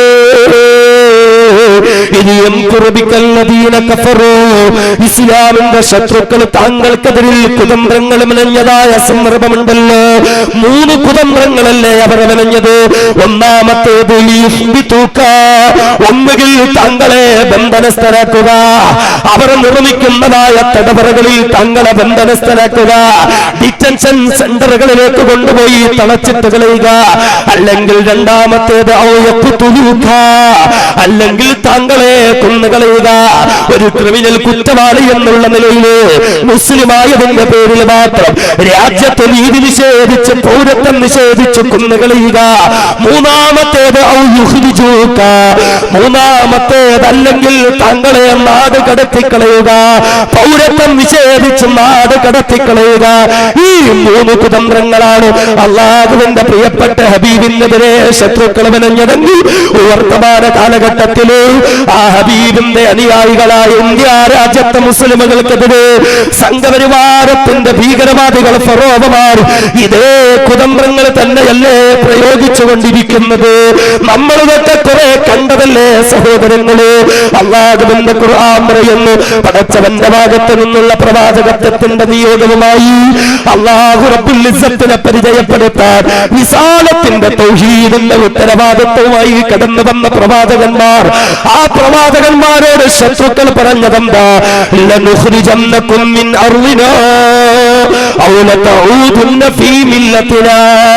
ഓ മുസ്ലിമുകളെ, ഇസ്ലാമിന്റെ പ്രബോധകന്മാര്, ഒന്നുകിൽ ഞങ്ങളുടെ നാടുകളിൽ നിന്ന് ഞങ്ങൾ നിങ്ങളെ ആട്ടി പുറത്താക്കും, ഇനി അതല്ല പുറത്താക്കണ്ടായെങ്കിൽ ഔ ലതഊദുന്ന ഫീ മില്ലത്തിനാ, ഞങ്ങളുടെ മതത്തിലേക്ക് മടങ്ങി വരിക. മുസ്ലിമാണോ ഇവിടെ ജീവിക്കാൻ പറ്റൂല, മുസ്ലിം അല്ലെങ്കിൽ നിങ്ങൾക്ക് ഇവിടെ ജീവിക്കാൻ അല്ലാഹുവിന്റെ ഖുർആൻ നമ്മെ പറഞ്ഞ് പരിചയപ്പെടുത്തിയതല്ലേ? ഖാലൽ മലഉൽ ലദീന ഇസ്തക്ബറൂ മിൻ ഖൗമിഹി ലനുഖ്രിജന്നക യാ ശുഐബ് വല്ലദീന ആമനൂ മഅക മിൻ ഖറിയതിനാ ഔ ലതഊദുന്ന ഫീ മില്ലത്തിനാ. മഹാനായ ശുഐബ് നബി അലൈഹിസ്സലാത്തു വസ്സലാമിനോട് അന്നുണ്ടായിരുന്ന അഹങ്കാരികളായ അധികാരികളെ പറഞ്ഞതെന്താ? ലനുഖ്രിജന്നക യാ ശുഐബ്, ശുഐബ്, ഞങ്ങളുടെ നാട്ടിൽ നിന്ന് മുസ്ലിമായ നിന്നെ ഞങ്ങൾ പുറത്താക്കും ശുഐബ്. വല്ലദീന ആമനൂ മഅക മിൻ ഖറിയതിനാ, നിങ്ങളോടൊപ്പമുള്ള മുസ്ലിമുകളെയും ഞങ്ങൾ പുറത്താക്കും ശുഐബ്. ഔ ലതഊദുന്ന ഫീ മില്ലത്തിനാ, അല്ലെങ്കിൽ നിങ്ങൾ ഞങ്ങളുടെ മതത്തിലേക്ക് മടങ്ങി വരേണ്ടുന്നതുണ്ട്. മുസ്ലിമാണോ നാട്ടിൽ നിന്ന് പുറത്താക്കും, മുസ്ലിം അല്ലയോ നിങ്ങൾക്ക് ഇവിടെ സ്വസ്ഥമായി ജീവിക്കാം. ഇത് അമിത്ഷാ കൊണ്ടുവന്ന നിയമമല്ലല്ലോ, ഇത് നരേന്ദ്രമോദി കൊണ്ടുവന്ന കൊണ്ടുവന്ന നിയമമല്ലല്ലോ, ഇത് മോഹൻ ഭാഗവത് കൊണ്ടുവന്ന നിയമമല്ലല്ലോ, ഇത് യോഗി ആദിത്യനാഥ് കൊണ്ടുവന്ന നിയമമല്ലല്ലോ, ഇത് 2019 മാത്രം മുസ്ലിമുകൾ കേട്ടിട്ടുള്ള നിയമമല്ലല്ലോ, ഇത് ആയിരക്കണക്കിന് കൊല്ലങ്ങൾക്ക് മുമ്പ് ഞങ്ങൾ കേട്ടിട്ടുള്ളതാ, ഇത് ആയിരക്കണക്കിന് കൊല്ലങ്ങൾക്ക് മുമ്പ് നമ്മൾ അറിഞ്ഞിട്ടുള്ളതാ. അല്ലാഹുവിന്റെ വിശുദ്ധമായ ഖുർആൻ എന്നെയും നിങ്ങളെയും അറിഞ്ഞു പഠിപ്പിച്ചും മനസ്സിലാക്കിയിട്ട് തന്നിട്ടുള്ളതാ. എന്റെ സഹോദരങ്ങളെ, പിന്നെ നമുക്ക് എന്തെങ്കിലും ഭയപ്പാടിന്റെയോ പിന്നോട്ട് പോകുന്നതിന്റെയും ആവശ്യകതയുണ്ടോ? മുസ്ലിമീങ്ങൾ ഇതെന്നേ കാണാൻ തുടങ്ങിയതാ. മുൻഗാമികളായ പ്രവാചകന്മാർ ഇത് നേരിട്ടതാണ്, പ്രബോധകന്മാര് നേരിട്ടതാണ്. അല്ലാഹുവിന്റെ പ്രിയപ്പെട്ട ഹബീബ് മുത്തളി മുഹമ്മദ് മുസ്തഫ സ്വല്ലല്ലാഹു അലൈഹി വസല്ലമ തങ്ങൾ നേരിട്ടതാ. പിന്നെ ഇത് പുതിയ പ്രശ്നമൊന്നുമല്ലല്ലോ, ഇത് പുതിയ പ്രശ്നമൊന്നുമല്ലല്ലോ. നമ്മളിത് കണ്ട് പേടിച്ചിട്ട് ഇപ്പോ പൗരത്വം തെളിയിക്കാൻ വേണ്ടിയിട്ട് പല ആളുകളും ഇങ്ങനെ തത്രപ്പാടിലാണ്, പല ആളുകളും തത്രപ്പാടിലാണ്. പല മഹല്ലുകളിൽ നിന്നും അറിയിപ്പ് വന്നിരിക്കുന്നു. ആൾബലമുള്ള സാമ്പത്തിക പിൻബലമുള്ള പല മഹല്ലുകളിൽ നിന്നും, പ്രശസ്തമായ മഹല്ലുകളിൽ നിന്നും സർക്കുലർ ഇറങ്ങിയിരിക്കുന്നു. മഹല്ലിലുള്ള ആളുകളൊക്കെ പൗരത്വം ബോധിപ്പിക്കണോ, അത്രേ പൗരത്വം ബോധിപ്പിക്കണോന്ന്. എങ്ങനെയാ? 1950 മുൻപ് ഇവിടെ ഒരു കണക്കെടുപ്പ് നടന്നിട്ടുണ്ടായിരുന്നു. ആ കണക്കെടുപ്പേ ശരിയല്ല. ഗുവാഹത്തി കോടതി ഉൾപ്പെടെ പല കോടതികളും അത് ശരിയല്ല, അത് തെറ്റാണ്, അതിൽ ചേർക്കേണ്ട പലയും ചേർത്തിട്ടില്ല, അത് അംഗീകരിക്കാൻ പറ്റൂല എന്നിവിടെ പറഞ്ഞിട്ടുണ്ട്. എന്നിട്ടും ആ 950 കണക്ക് പ്രകാരം നമ്മുടെ ആരുടെയെങ്കിലും ഉപ്പമാരോ ഉപ്പുപ്പമാരോ മുത്തച്ഛന്മാരോ ഒക്കെ അന്ന് ആ കണക്കെടുപ്പിൽ ഉണ്ടായിരുന്നോ എന്നതിണ്ടെങ്കിൽ ആ പേര് നമ്മൾ അവിടുന്ന് തപ്പിയെടുക്കണം.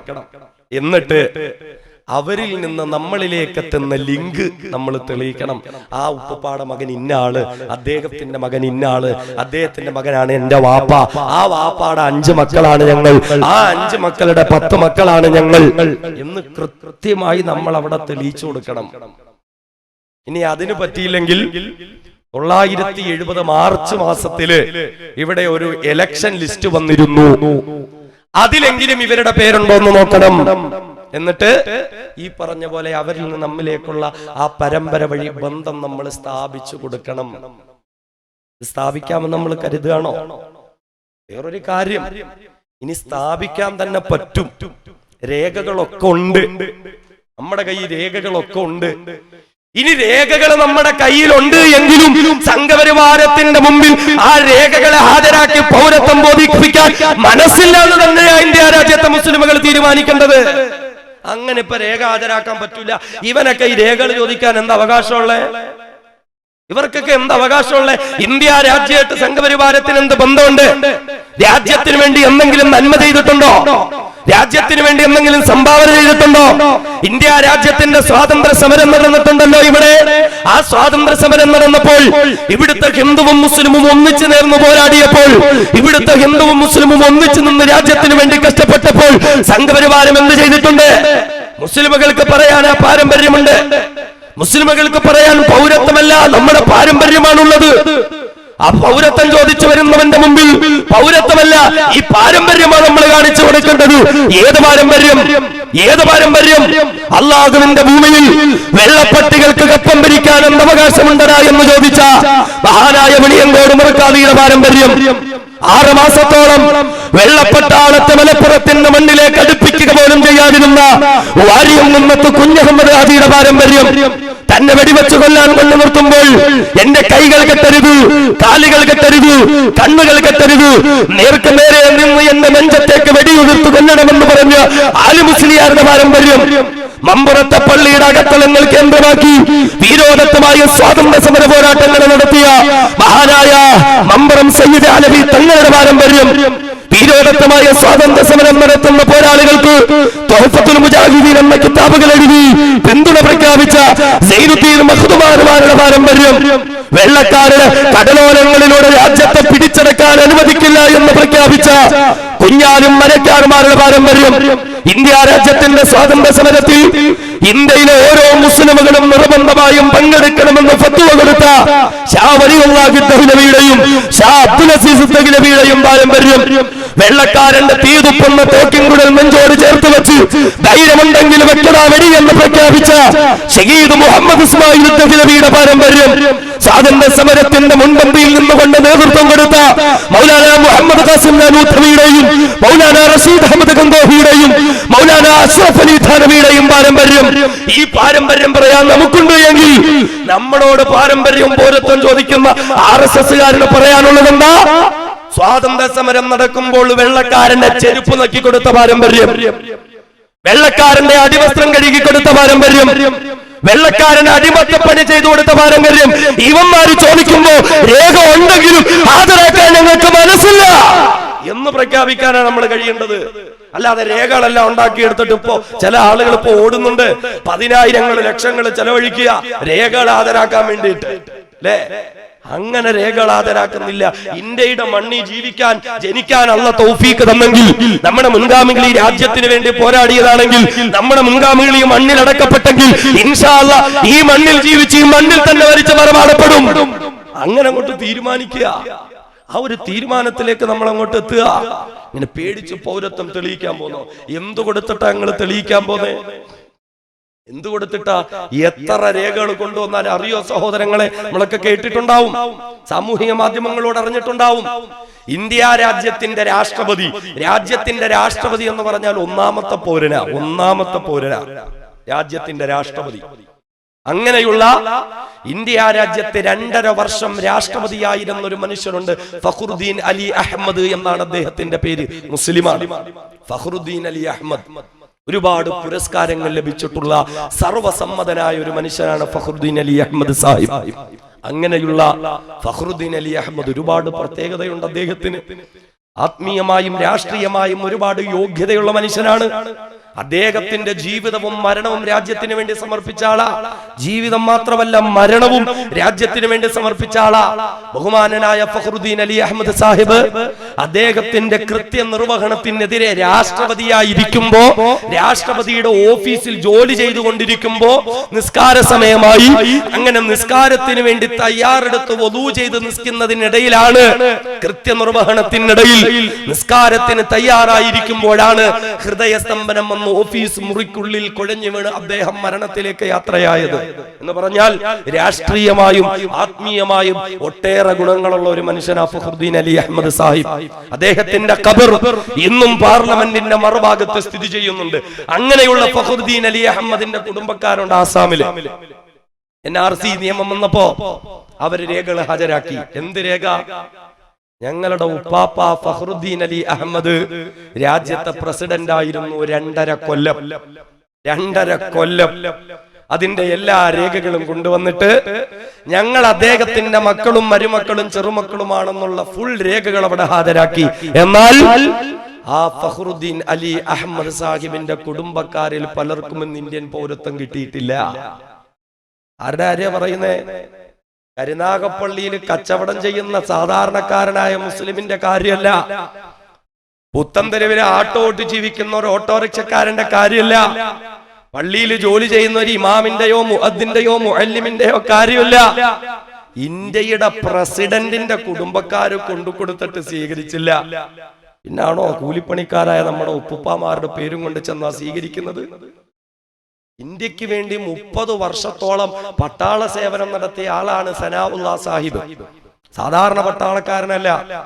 ഈ BJP-ക്കാർ ഉയർത്തിപ്പിടിച്ചുകൊണ്ടുവരുന്ന കാർഗിൽ യുദ്ധമുണ്ട്. ആ കാർഗിൽ യുദ്ധത്തിൽ ഇന്ത്യൻ പട്ടാളത്തിന് നേതൃത്വം വഹിച്ച പട്ടാള മേധാവിയാണ് അദ്ദേഹം മഞ്ഞു മൂടിക്കിടക്കുന്ന കാർഗിലിന്റെ മരം കോച്ചുന്ന തണുപ്പത്തിൽ ഇന്ത്യൻ പട്ടാളത്തിന് നേതൃത്വം കൊടുത്തിട്ട് പാകിസ്ഥാന്റെ പട്ടാളത്തിന് ഇന്ത്യയുടെ ഒരു പിടി മണ്ണ് പിടിച്ചെടുക്കാൻ അനുവദിച്ചിട്ടില്ല സനാഉല്ലാഹ് സാഹിബ്. അതിന്റെ പേരിൽ ഇന്ത്യയുടെ രാഷ്ട്രപതിയുടെ കയ്യിൽ നിന്നൊരു പരമോന്നത ബഹുമതി ബഹുമാനനായ ആ സനാഉല്ലാഹ് സാഹിബ് എന്ന ധീരനായ ദേശാഭിമാനിയായ പട്ടാളക്കാരൻ ലഭിച്ചിട്ടുണ്ട്. അദ്ദേഹം ഇന്നും ജീവിച്ചിരിപ്പുണ്ട് ആസാമില്. NRC വന്നപ്പോ ഈ രേഖകളൊക്കെ ഹാജരാക്കി. അല്ലെ, തനിക്ക് കിട്ടിയ മെഡൽ ഉൾപ്പെടെ കൊണ്ടുവന്നിട്ടുണ്ടാവും. രാഷ്ട്രപതിന്റെ മെഡൽ കിട്ടുന്ന ഫോട്ടോ കൊണ്ടുവന്നിട്ടുണ്ടാവും. 30 വർഷം പട്ടാള സേവനം ചെയ്തതിന്റെ ഫുൾ ഡോക്യുമെന്റ്സ് കൊണ്ടുവന്നിട്ടുണ്ടാവും.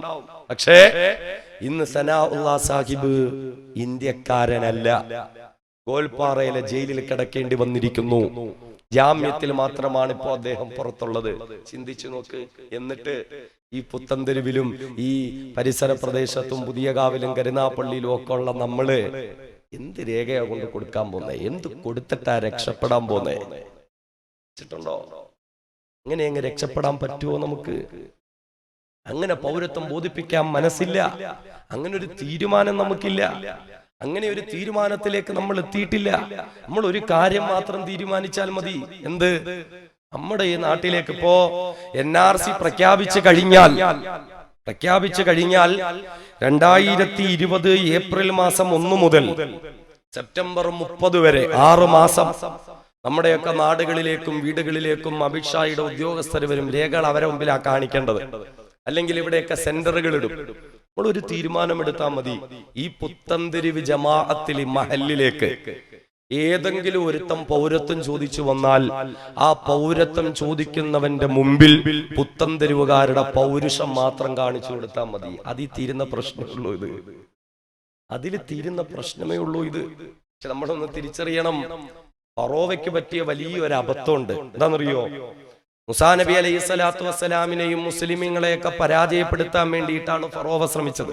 അതിന് ഇയാള് തന്നെ കുറെ ആളുകളെ ഇറക്കിയിട്ടുണ്ടായിരുന്നു, കുറെ ദുർമന്ത്രവാദികളെ. പക്ഷെ എന്തായെന്നറിയോ? അവസാനം ഈ ദുർമന്ത്രവാദികളൊക്കെ ഇസ്ലാം സത്യമാണ്, മുസ്ലിമീങ്ങൾ സത്യമാണെന്ന് തിരിച്ചറിഞ്ഞ് മൂസാ നബിയുടെ കൂടെ കൂടി. എന്നിട്ട് അവരൊക്കെ ഫറോവയ്ക്കെതിരെ തിരിഞ്ഞു. ഫറോവ പ്രതീക്ഷിച്ചതുപോലെ കാര്യം വിജയിച്ചില്ല. ഇന്നിപ്പോ ഇന്ത്യയിലും അങ്ങനെ സംഘപരിവാരം കുറെ കണക്കൂട്ടി.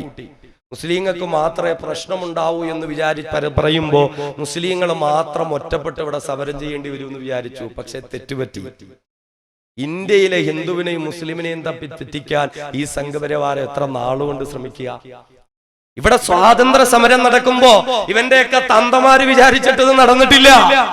പിന്നാണോ ഇന്ത്യ രാജ്യത്ത് ഇപ്പോ ഹിന്ദുവിനെയും മുസ്ലിമിനെയും തമ്മിലടിപ്പിക്കാൻ പറ്റുന്നത്? ഇന്ത്യയുടെ പാരമ്പര്യം അത് RSSകാരന് അറിയില്ല. അത് RSSകാരന് മനസ്സിലാകുന്ന പാരമ്പര്യമല്ല. ഇന്ത്യയുടെ പാരമ്പര്യം എന്ന് പറഞ്ഞാൽ പരിപൂർണ ശ്രീരാമ ഭക്തനായിരുന്ന മഹാനായ ഗാന്ധിജിയോടൊപ്പം സ്വാതന്ത്ര്യ സമരത്തിൽ പങ്കെടുത്തത് പരിപൂർണ മുസ്ലിമായ താടി വളർത്തിയ തൊപ്പി ധരിച്ച വിശുദ്ധ ഖുർആൻ ഭരണഘടന എന്ന് പറഞ്ഞ് കയ്യിൽ കൊണ്ടു നടന്ന പരിപൂർണ മുസ്ലിമായ മുഹമ്മദ് അലി ജൗഹറാണ്. ഈ ഹിന്ദുവും മുസ്ലിമും ഒന്നിച്ചു പോരാടിയിട്ടായി രാജ്യത്തിന് സ്വാതന്ത്ര്യം നേടിയെടുത്തത്. പരിപൂർണ മുസ്ലിമായ ഷഹീദ് അഷ്ഫഖുല്ലാ ഖാനും ഹൈന്ദവനായ പണ്ഡിറ്റ് രാംപ്രസാദും ഒന്നിച്ചു പോരാടി ബ്രിട്ടീഷുകാർക്ക് വേണ്ടിയിട്ടുള്ള ട്രഷറിയിലേക്കുള്ള സ്വർണവും പണവും കൊണ്ടുപോകുന്ന തീവണ്ടി ആക്രമിച്ച് ആ പണം പിടിച്ചെടുത്തിട്ട് സ്വാതന്ത്ര്യ സമയത്തിന് ഉപയോഗിക്കാൻ വേണ്ടി അവർ പ്രവർത്തിച്ചു. പക്ഷേ പിടിക്കപ്പെട്ടു. ഇണപിരിയാത്ത ഹിന്ദുവും മുസ്ലിമുമായ 2 കൂട്ടുകാർ. അന്ന് അഷ്ഫഖുല്ലാ ഖാനെ ഫൈസാബാദിൽ ജയിലിലേക്ക് കൊണ്ടുപോയി. രാംപ്രസാദിനെ ഗോരഖ്പൂരിന്റെ ജയിലിൽ കൊണ്ടുപോയി. എന്നിട്ട് അവർക്കിടയിൽ വർഗീയത ഉണ്ടാക്കാൻ ശ്രമിച്ചു. അന്ന് വിചാരിച്ചിട്ട് നടന്നിട്ടില്ല. എന്നിട്ട് എന്തായി? ആ ഹിന്ദുവിനെയും ആ മുസ്ലിമിനെയും ഇതുപോലൊരു ഡിസംബർ മാസത്തിന്റെ തണുപ്പുള്ള പകലിൽ ഒരേ ദിവസം ഒരേ സമയത്ത് 2 ജയിലുകളിൽ തൂക്കിക്കൊന്നു. അങ്ങനെയുള്ള ഹിന്ദുവും മുസ്ലിമും ഒന്നിച്ചു നിന്നിട്ടാണ് ഇന്ത്യ രാജ്യത്തിന് സ്വാതന്ത്ര്യം നേടിയെടുത്തത്. മലയാളിയായ തിരുവനന്തപുരം ജില്ലക്കായ വക്കം അബ്ദുൽ ഖാദറുണ്ട്. സുഭാഷ് ചന്ദ്രബോസിന്റെ INA-യിൽ പോയി പങ്കെടുത്തിട്ട് അവിടെ പട്ടാള സേവനവും പരിശീലനവും നേടിയെടുത്തിട്ട് കേരളത്തിന്റെ മണ്ണിലേക്ക് സ്വാതന്ത്ര്യ സമരത്തിന് വേണ്ടി കടന്നു വരുമ്പോ മഹാനായ വക്കം അബ്ദുൽ ഖാദറിനോടൊപ്പം അദ്ദേഹത്തിന്റെ ഏറ്റവും അടുത്ത കൂട്ടുകാരനുണ്ട് ഹൈന്ദവനായ കുഞ്ഞനന്തം നായർ. ഇങ്ങനെ പോരാടിയിട്ടാ ഇന്ത്യ പ്രഖ്യാപിച്ച മൂസാ നബി അലൈഹിസ്സലാത്തു വസ്സലാമിന്റെ പ്രഖ്യാപനമുണ്ടല്ലോ. ആ പ്രഖ്യാപനത്തെ ഏറ്റെടുക്കാൻ എന്റെ പ്രിയപ്പെട്ട മുസ്ലിമേ എനിക്കും നിങ്ങൾക്കും സാധ്യമാകട്ടെ. ഒരു നരേന്ദ്രമോദിയെയും നമ്മൾ ഭയപ്പെടേണ്ടതില്ല. ഒരു യോഗി ആദിത്യനാഥിനെയും ഭയപ്പെടേണ്ടതില്ല. ഒരു അമിത് ഷായെയും നമ്മൾ ഭയപ്പെടേണ്ടതില്ല. അല്ലാഹു റബ്ബുൽ ഇസ്സത്ത് പഠിപ്പിച്ചു തന്നത് ഫലാ തഹിനൂ വലാ തഹ്സനൂ അൻതുമുൽ അലൗൻ വഅൻതുമുൽ അലൗൻ വഅൻതുമുൽ അലൗന ഇൻ കുൻതും മുഅ്മിനീൻ. നിങ്ങൾ മുഅ്മിനീങ്ങളാണെങ്കിൽ, നിങ്ങൾ യഥാർത്ഥ വിശ്വാസികളാണെങ്കിൽ, അല്ലാഹുവിൽ അടിയുറച്ച് വിശ്വസിച്ച് ജീവിക്കുന്നവരാണെങ്കിൽ നിങ്ങൾ നിന്ദരാകേണ്ടതില്ല, നിങ്ങൾ നിസാരരാകേണ്ടതില്ല. വഅൻതുമുൽ അലൗൻ, നിങ്ങൾ തന്നെയാണ് തുന്നങ്ങളുടെ സോപാനങ്ങളിൽ വിരാജിക്കേണ്ടെന്നവരെന്ന് പറഞ്ഞു. പടച്ചതമ്പുരാ നമുക്ക് നിർഭയത്വം പകർന്നു നൽകുമ്പോ എത്ര കരി നിയമങ്ങൾ പാസാക്കപ്പെട്ടാലും, എത്ര പൗരത്വ ഭേദഗതി നിയമങ്ങൾ കൊണ്ടുവന്നാലും, ഏത് പൗരത്വ പട്ടിക ഈ രാജ്യത്ത് കൊണ്ടുവരുമെന്ന് പറഞ്ഞാലും മുസൽമാൻ ഭയപ്പെടില്ലടോ. മുസൽമാൻ ഭയപ്പെടേണ്ട കാര്യമില്ലടോ. മുസൽമാൻ ഭയപ്പെട്ടുകൊണ്ട് പിന്നോട്ട് പോയ ചരിത്രമില്ലടോ. എന്റെയും നിങ്ങളുടെയും പാരമ്പര്യം എന്താ? നമ്മുടെ പാരമ്പര്യം അത് സ്വഹാബാക്കളുടെ പാരമ്പര്യമല്ലേ? നമ്മുടെ പാരമ്പര്യം അത് മുൻഗാമികളുടെ പാരമ്പര്യമല്ലേ? എന്റെയും നിങ്ങളുടെയും മുൻഗാമികളുടെ പാരമ്പര്യം ഏതാ? അല്ലദീന ഖാല ലഹുമുന്നാസ് ഇന്നന്നാസ ഖദ് ജമഊ ലക്കും ഫഖ്ശൂഹും ഫസാദഹും ഈമാനാ വഖാലൂ ഹസ്ബുനല്ലാഹു വനിഅമൽ വകീൽ. എന്റെയും നിങ്ങളുടെയും മുൻഗാമികളുടെ പാരമ്പര്യം എന്താ? നമ്മുടെ മഹത്തുക്കളായ സഹാബാക്കളുടെ അടുക്കലേക്ക് അല്ലദീന ഖാല ലഹുമുന്നാസ്, അവരുടെ അടുക്കലേക്ക് ചില ആളുകൾ ചെന്നിട്ട് പറഞ്ഞു കൊടുത്തില്ലേ, ഇന്നന്നാസ ഖദ് ജമഊ ലക്കും, നിങ്ങളെ കൂട്ടാൻ വേണ്ടിയിട്ട് ശത്രുക്കൾ തയ്യാറെടുപ്പ് നടത്തുകയാ. അതിനു വേണ്ടിയിട്ടുള്ള ശ്രമങ്ങളൊക്കെ അവർ തുടങ്ങി പൂർത്തിയാക്കിയിരിക്കുകയാണ്. ആൾബലം അവരുടെ കയ്യിലാണ്, ആയുധബലം അവരുടെ കയ്യിലാണ്, നീതിന്യായ വ്യവസ്ഥകൾ അവരുടെ കയ്യിലാണ്, പട്ടാള സംവിധാനങ്ങൾ അവരുടെ കയ്യിലാണ്, എല്ലാവിധ സംവിധാനങ്ങളും അവരുടെ കയ്യിലാണ്. അതുകൊണ്ട് ഫഖ്ശൂഹും, അവരെ ഭയപ്പെട്ടുകൊണ്ട് നിങ്ങൾ ജീവിക്കുക എന്ന് പറഞ്ഞപ്പോൾ ഫസാദഹും ഈമാനാ, ആ സഹാബാക്കളുടെ ഈമാനല്ലേ വർദ്ധിച്ചത്? ആ സഹാബാക്കളുടെ ഈമാനല്ലേ വർദ്ധിച്ചത്? ഈമാനോടുകൂടി അവരെ പ്രഖ്യാപിച്ചില്ലേ? എത്ര ആൾബലമുള്ളവർ വന്നാലും, എത്ര ആയുധബലമുള്ളവർ വന്നാലും, എത്ര പട്ടാളക്കാർ വന്നാലും, ഏത് സുപ്രീം കോടതി അവരുടെ കൂടെ വന്നാലും ഹസ്ബുനല്ലാഹു വനിഅമൽ വകീൽ നിഅമൽ മൗലാ വനിഅമൻ നസീർ. അല്ലാഹു ഞങ്ങളോടൊപ്പമുണ്ട്, അല്ലാഹു ഞങ്ങളോടൊപ്പമുണ്ട്, അല്ലാഹു ഞങ്ങളോടൊപ്പമുണ്ട്. വർത്തമാന കാലഘട്ടങ്ങളിലെ തെരുവോരങ്ങളിലും എന്നെയും നിങ്ങളെയും ഭയപ്പെടുത്താൻ ശ്രമിക്കുമ്പോ ജയിലിലടക്കാനാണ് തീരുമാനമെങ്കിൽ ജയിലിലടക്കട്ടെ, വെടിവെച്ചു കൊല്ലാനാണ് തീരുമാനമെങ്കിൽ വെടിവെച്ചു കൊല്ലട്ടെ, എന്നാലും പിന്നോട്ടില്ല എന്ന് തീരുമാനിക്കണം മുസ്ലിമേ. എന്റെയും നിങ്ങളുടെയും മുൻഗാമികളെ പോലെ ഫസാദഹും ഈമാനാ, നമ്മുടെ ഈമാൻ ഉയരേണ്ടുന്ന സന്ദർഭമാണ്. രാജ്യത്തിന്റെ തെരുവോരങ്ങളിലേക്ക് ഇറങ്ങിയിട്ട് നമുക്ക് മുദ്രാവാക്യം വിളിക്കാം, ഹസ്ബുനല്ലാഹു വനിഅമൽ വകീൽ നിഅമൽ മൗലാ വനിഅമൻ നസീർ.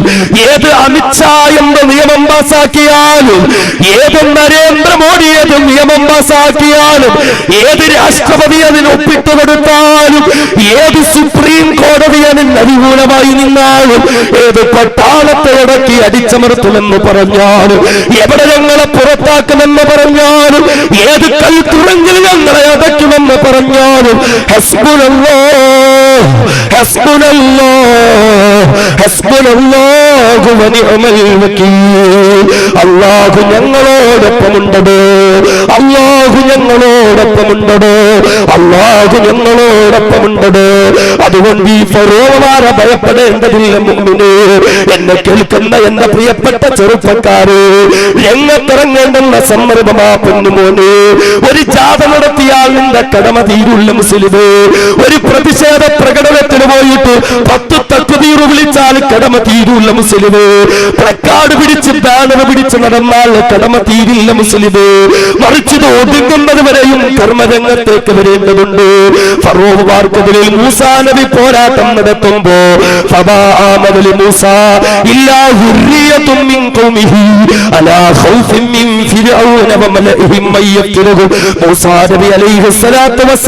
ോടൊപ്പം പോരാട്ടം നടത്താൻ അന്ന് കൂടുണ്ടായിരുന്നത് ചെറുപ്പക്കാരായിരുന്നെങ്കിൽ, അന്ന് കൂടുണ്ടായിരുന്നത് ചെറുപ്പക്കാരുകളായിരുന്നെങ്കിൽ, വർത്തമാന കാലഘട്ടത്തിലെ ഫറോവമാർ ജീവിക്കുന്ന ഈ രാജ്യത്ത് ഈമാനിക ആവേശത്തോടെ നമുക്ക് കർമ്മരംഗത്തേക്ക് ഇറങ്ങേണ്ടതില്ലേ? എന്നെ കേൾക്കുന്ന എന്റെ ഉമ്മതങ്ങന്മാരെ, ഈ സാഹചര്യത്തെ നിങ്ങളൊന്ന് തിരിച്ചറിയത്. ഒരുപക്ഷെ മറ്റേതെങ്കിലും വാഴ്വ് പ്രതീക്ഷിച്ച് വന്നവരായിരിക്കാം എന്റെ ഉമ്മമാര്, മണിക്കൂറുകൾക്ക് മുമ്പേ വന്ന് കാത്തിരിക്കുന്ന ഉമ്മമാര്, പുരുഷന്മാരെക്കാളേറെ ഇരിക്കുന്നത് എന്റെ പ്രിയപ്പെട്ട ഉമ്മ പെങ്ങന്മാരല്ലേ. ഉമ്മമാരെ, ഈ കാലത്തിൽ ഇതല്ലാതെ മറ്റൊന്നുകൂടെ പറയാൻ പറ്റില്ല. ഇനിയെങ്കിലും നമ്മുടെ കർത്തവ്യം നമ്മളൊന്ന് തിരിച്ചറിയണേ. വർത്തമാന സാഹചര്യത്തിലെ ഫറോവമാർ ജീവിച്ചിരിക്കുന്ന കാലഘട്ടത്തിൽ ഉമ്മമാരെ, നിങ്ങൾക്കും ചില കടപ്പാടുകളുണ്ട് ഉമ്മമാരെ. ضربالله مثلا للذين آمنوا امرأة فرعون. ഫറോവയുടെ കാലത്ത് ജീവിച്ചിരുന്ന ഒരു സ്ത്രീയെ, ഒരു പെൺകുട്ടിയെ ഉമ്മമാർക്ക് വേണ്ടി അല്ലാഹു മാതൃകയായി എടുത്തു കാണിക്കുകയാ. എങ്ങനെ ജീവിച്ച സ്ത്രീയാണ്, എങ്ങനെ ജീവിച്ച പെണ്ണാണെന്നറിയുമോ? അല്ലാഹു റബ്ബുൽ ഇസ്സത്തിനോട് വിളിച്ചു പറയുകയാണ്, റബ്ബിബ്നി ലീ അൻദക ബൈതൻ ഫിൽ ജന്ന.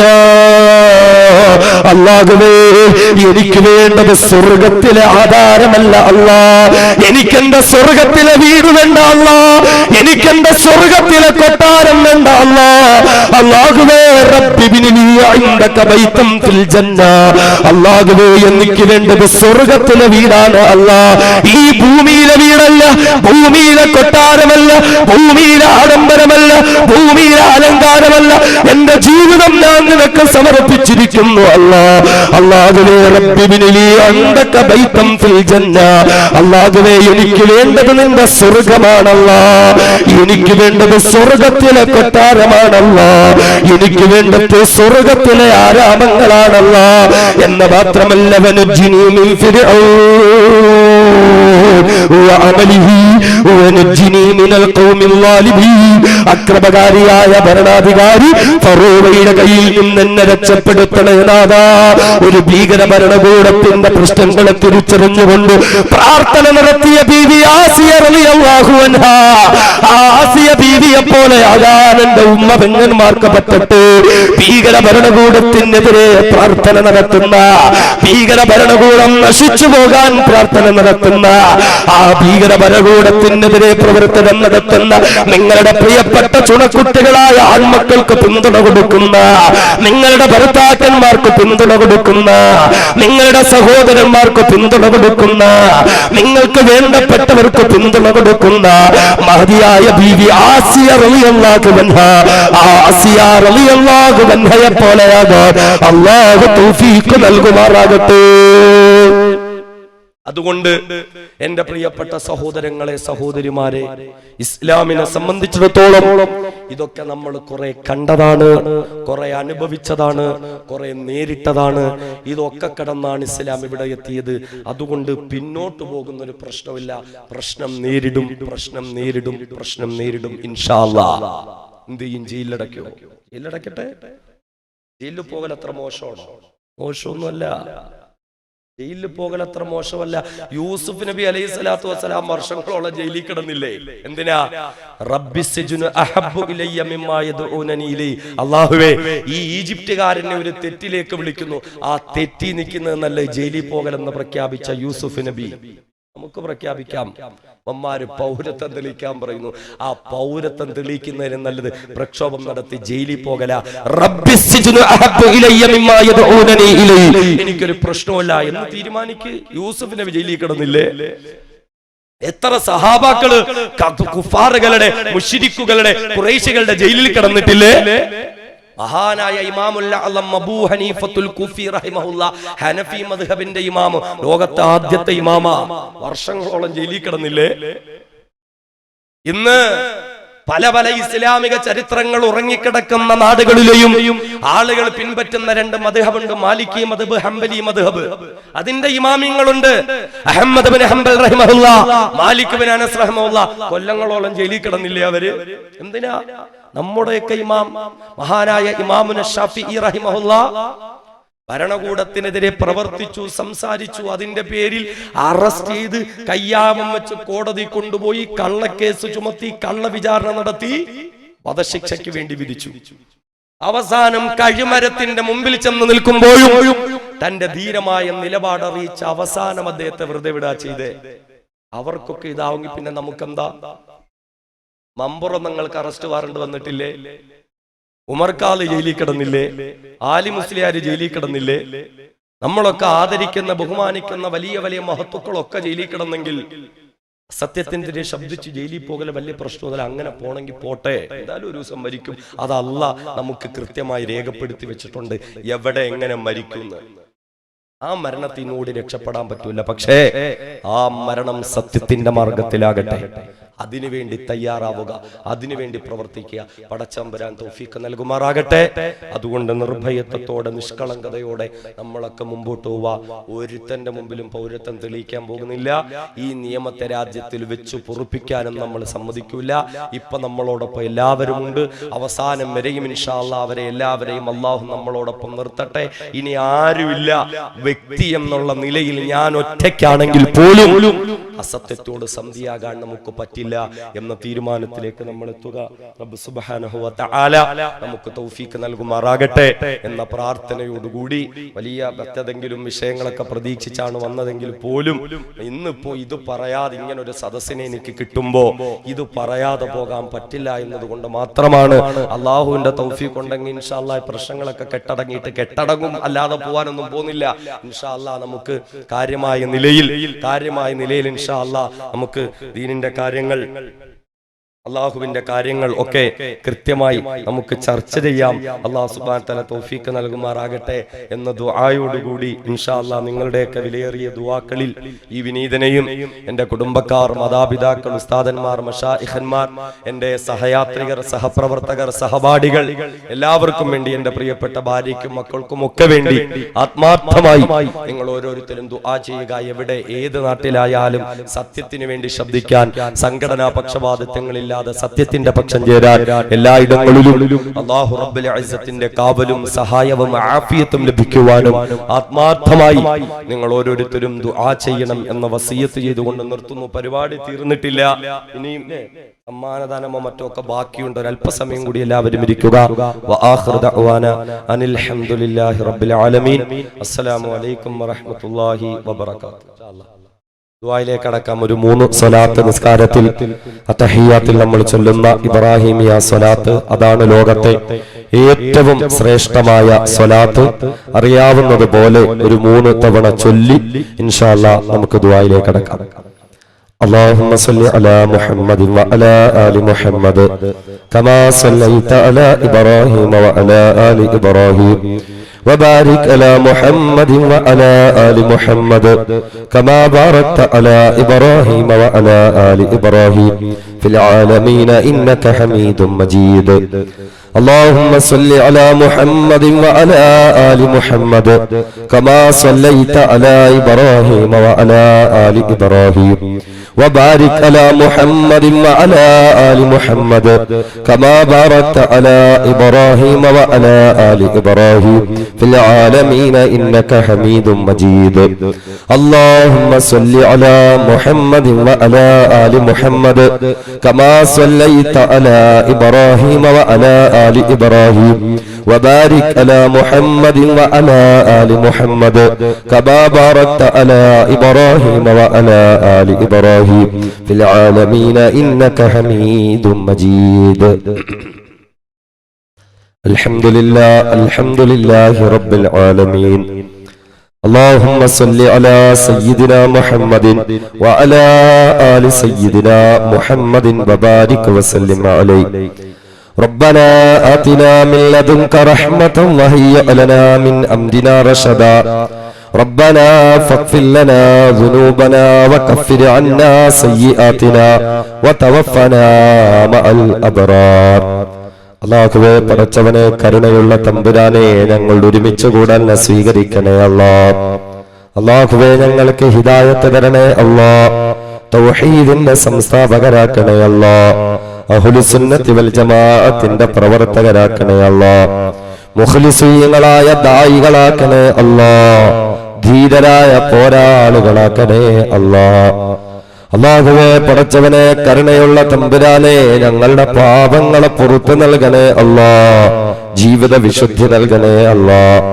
എപ്പ മരിച്ചാലും എവിടെ വെച്ച് മരിച്ചാലും സ്വർഗം കണ്ട സന്തോഷത്തോടെ കലിമത്ത് തൗഹീദ് ഉച്ചരിച്ചുകൊണ്ട് ഷഹീദായി മരിക്കുവാനുള്ള തൗഫീഖ് നൽകണേ അല്ലാഹ്. അല്ലാഹുവേ പടച്ചവനെ, ഞങ്ങൾക്ക് വേണ്ടപ്പെട്ട പലരും ഇന്ന് മണ്ണറകളിലാണല്ലോ. പലരും ഇവിടെ ദുആ കൊണ്ട് വസിയ്യത്ത് ചെയ്തിട്ടുണ്ടല്ലോ. അല്ലാഹുവേ, ഞങ്ങൾക്ക് വേണ്ടപ്പെട്ടവർ, ഞങ്ങളുടെ മാതാപിതാക്കൾ, ഉസ്താദന്മാർ, മശായിഖന്മാർ, ഇണകള്, സന്താനങ്ങള്, കുടുംബക്കാര്, കൂട്ടുകാര്, ഞങ്ങൾക്ക് വേണ്ടപ്പെട്ട ആരൊക്കെ ഇന്ന് മണ്ണറകളിലാണോ അല്ലാഹുവേ, ഞങ്ങൾക്കും അവർക്കും മഗ്ഫിറത്തും റഹ്മത്തും നൽകണേ അല്ലാഹ്. ഞങ്ങളുടെ സദഖകളുടെ പ്രതിഫലം ആ ഖബറുകളിലേക്ക് എത്തിക്കണേ അല്ലാഹ്. അല്ലാഹുവേ പടച്ചവനെ, മഹ്ശറിലും മീസാനിലും സിറാത്തിലും നീ ഞങ്ങളെ സഹായിക്കണേ അല്ലാഹ്. ആദരവായ മുത്തുളി മുഹമ്മദ് മുസ്തഫ സല്ലല്ലാഹു അലൈഹി വസല്ലമ തങ്ങളുടെ ശഫാഅത്ത് തരണേ അല്ലാഹ്. ഹൗദൽ കൗസർ നൽകണേ അല്ലാഹ്. സ്വർഗ്ഗം നൽകി അനുഗ്രഹിക്കണേ അല്ലാഹ്. നരകമോചനം നൽകണേ അല്ലാഹ്. അല്ലാഹുവേ പടച്ചവനെ, കരുണയുള്ള തമ്പുരാനെ, ഈ പരിപാടി സംഘടിപ്പിച്ചവർ, ഇതിന്റെ പിന്നിൽ രാപ്പകലുകളില്ലാതെ ഓടി നടന്നവർ, ആലിമീങ്ങൾ, മറ്റ് സഹോദരങ്ങൾ, സംഭാവന നൽകിയവർ, സ്ഥലം നൽകിയവർ, പന്തൽ നൽകിയവർ, ശബ്ദവും വെളിച്ചവും നൽകിയവർ, ലൈവായി ലോകത്തിന്റെ വിവിധ ഭാഗങ്ങളിലേക്ക് എത്തിക്കുന്നവർ, അല്ലാഹുവേ പടച്ചവനെ, ഇവിടെ ഓടി നടന്ന് ഖിദ്മത്ത് ചെയ്തവർ, വിടിരിക്കുന്ന കുഞ്ഞുമക്കൾ, ഉമ്മ, പെങ്ങന്മാര്, കാരണവന്മാര്, ആലിമീങ്ങള്, സഹോദരങ്ങളും, ഈ ശബ്ദപരിധിക്കുള്ളിലുള്ളവർ, മനസാവാചാ കർമ്മണ ഇതിനോട് സഹകരിച്ചവർ, ബക്കറ്റിൽ സംഭാവന നൽകിയവർ, സംഭാവന വാഗ്ദാനം ചെയ്തവർ, അല്ലാഹുവേ ഇതുമായി ബന്ധപ്പെട്ട എല്ലാവർക്കും ഖൈർ നൽകണേ അല്ലാഹ്. ഹിദായത്ത് നൽകണേ അല്ലാഹ്. അല്ലാഹുവേ പടച്ചവനെ, ഞങ്ങളുടെ രോഗങ്ങൾക്ക് ശമനം നൽകണേ അല്ലാഹ്. ശരീരം കീറുമുറിക്കപ്പെടുന്ന രോഗങ്ങളിൽ നിന്ന്, മരണങ്ങളിൽ നിന്ന്, അപകടങ്ങളിൽ നിന്ന് അല്ലാഹുവേ ഞങ്ങളെയും വേണ്ടപ്പെട്ടവരെയും കാത്തുരക്ഷിക്കണേ അല്ലാഹ്. അല്ലാഹുവേ പടച്ചവനെ, ഞങ്ങളുടെ സമ്പത്തിലെ ബറക്കത്ത് ചെയ്യണേ അല്ലാഹ്. കച്ചവടങ്ങളിൽ, ഉദ്യോഗങ്ങളിൽ ബറക്കത്ത് ചെയ്യണേ അല്ലാഹ്. അല്ലാഹുവേ, ലക്ഷക്കണക്കിന് രൂപ കടബാധ്യതയുള്ളവരുണ്ട്, കടക്കാരായി ഞങ്ങളെ മരിപ്പിക്കല്ലേ അല്ലാഹ്. അല്ലാഹുവേ, സ്വന്തമായൊരു വീടിനായി കൊതിക്കുന്നവർ, അതിനുവേണ്ടി പരിശ്രമിക്കുന്നവർ, വീടിന്റെ പണി നടക്കുന്നവർ സഹായിക്കണേ അല്ലാഹ്. അല്ലാഹുവേ, ഞങ്ങളുടെ ആ സ്വപ്നത്തെ എത്രയും എളുപ്പത്തിൽ പൂർത്തീകരിക്കാൻ തൗഫീഖ് നൽകണേ അല്ലാഹ്. അല്ലാഹുവേ, ഞങ്ങളുടെ മാതാപിതാക്കൾ, ഞങ്ങളുടെ ഇണകൾ, ഞങ്ങളുടെ മക്കൾ, ഞങ്ങളുടെ കുടുംബക്കാർ എല്ലാവരിലും ഖൈർ ചെയ്യണേ അല്ലാഹ്. ബറക്കത്ത് ചെയ്യണേ അല്ലാഹ്. പ്രയാസങ്ങൾ മാറ്റണേ അല്ലാഹ്. അല്ലാഹുവേ, ഞങ്ങൾ ഏതൊക്കെ വിഷമങ്ങൾ അനുഭവിക്കുന്നുണ്ടോ അതൊക്കെയും മാറ്റണേ അല്ലാഹ്. രോഗങ്ങൾ കൊണ്ട് പ്രയാസപ്പെടുന്നവരുണ്ട്, കടബാധ്യത കൊണ്ട് നീറുന്ന മനസ്സുമായി കഴിഞ്ഞുകൂടുന്നവരുണ്ടോ, മറ്റു പല പ്രശ്നങ്ങളും ഞങ്ങളെ അലട്ടുന്നുണ്ട്, എല്ലാം നീ പരിഹരിച്ചു തരണേ അല്ലാഹ്.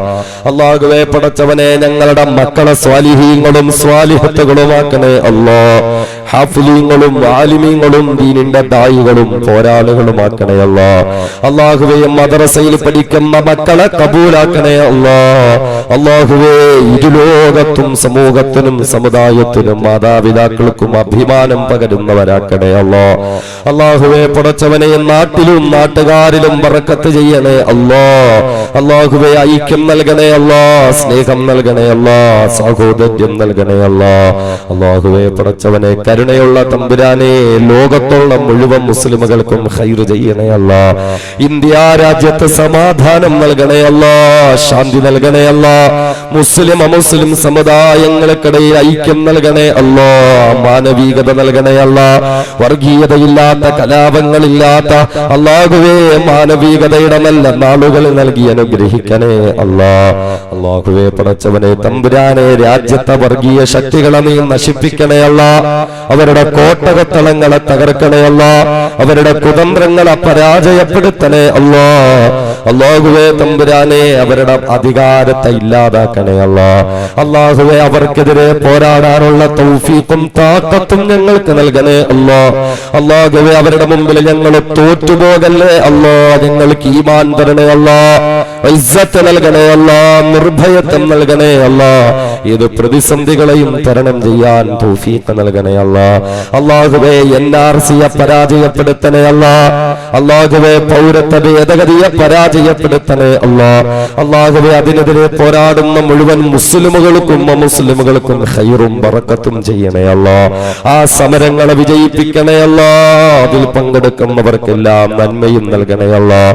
അല്ലാഹുവേ പടച്ചവനെ തടവറകളിൽ കഴിയുന്നവർക്ക് മോചനം നൽകണേ അല്ലാഹ്. അബ്ദുന്നാസർ മഅദനി ഉസ്താദിന് മോചനം നൽകണേ അല്ലാഹ്. ആഫിയത്ത് നൽകണേ അല്ലാഹ്. ദീർഘായുസ് നൽകണേ അല്ലാഹ്. അല്ലാഹുവേ ഞങ്ങളുടെ ഏതൊക്കെ സഹോദരങ്ങൾ ജയിലറകളിലാണോ എല്ലാവർക്കും മോചനം നൽകണേ അല്ലാഹ്. ഞങ്ങളുടെ ദുആകളെ സ്വീകരിക്കണേ അല്ലാഹ്. റബ്ബനാ റബ്ബിർഹംഹുമാ കമാ റബ്ബയാനി സഗീറാ റബ്ബനാ ഹബ് ലനാ മിൻ അസ്വാജിനാ വദുരിയാതിനാ ഖുർറത അയുനിൻ വജ്അൽനാ ലിൽ മുത്തഖീന ഇമാമാ റബ്ബനാ അഫ്രിഗ് അലൈനാ സബ്റൻ വസബ്ബിത് അഖ്ദാമനാ ഫൻസുർനാ അലൽ ഖൗമിൽ കാഫിരീൻ റബ്ബനാ അഫ്രിഗ് അലൈനാ സബ്റൻ വതവഫനാ മുസ്ലിമീൻ. അല്ലാഹുവേ കണ്ണൂർ ജില്ലയിലെ അഷ്റഫ്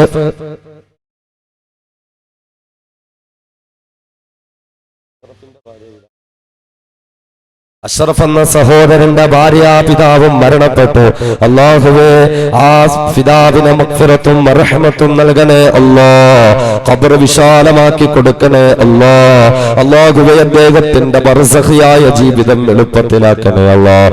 അല്ലാഹുവേ അദ്ദേഹത്തിന് വേണ്ടി കുടുംബക്കാര് ചെയ്യുന്ന നന്മകളെ സ്വീകരിക്കണേ അല്ലാഹ്.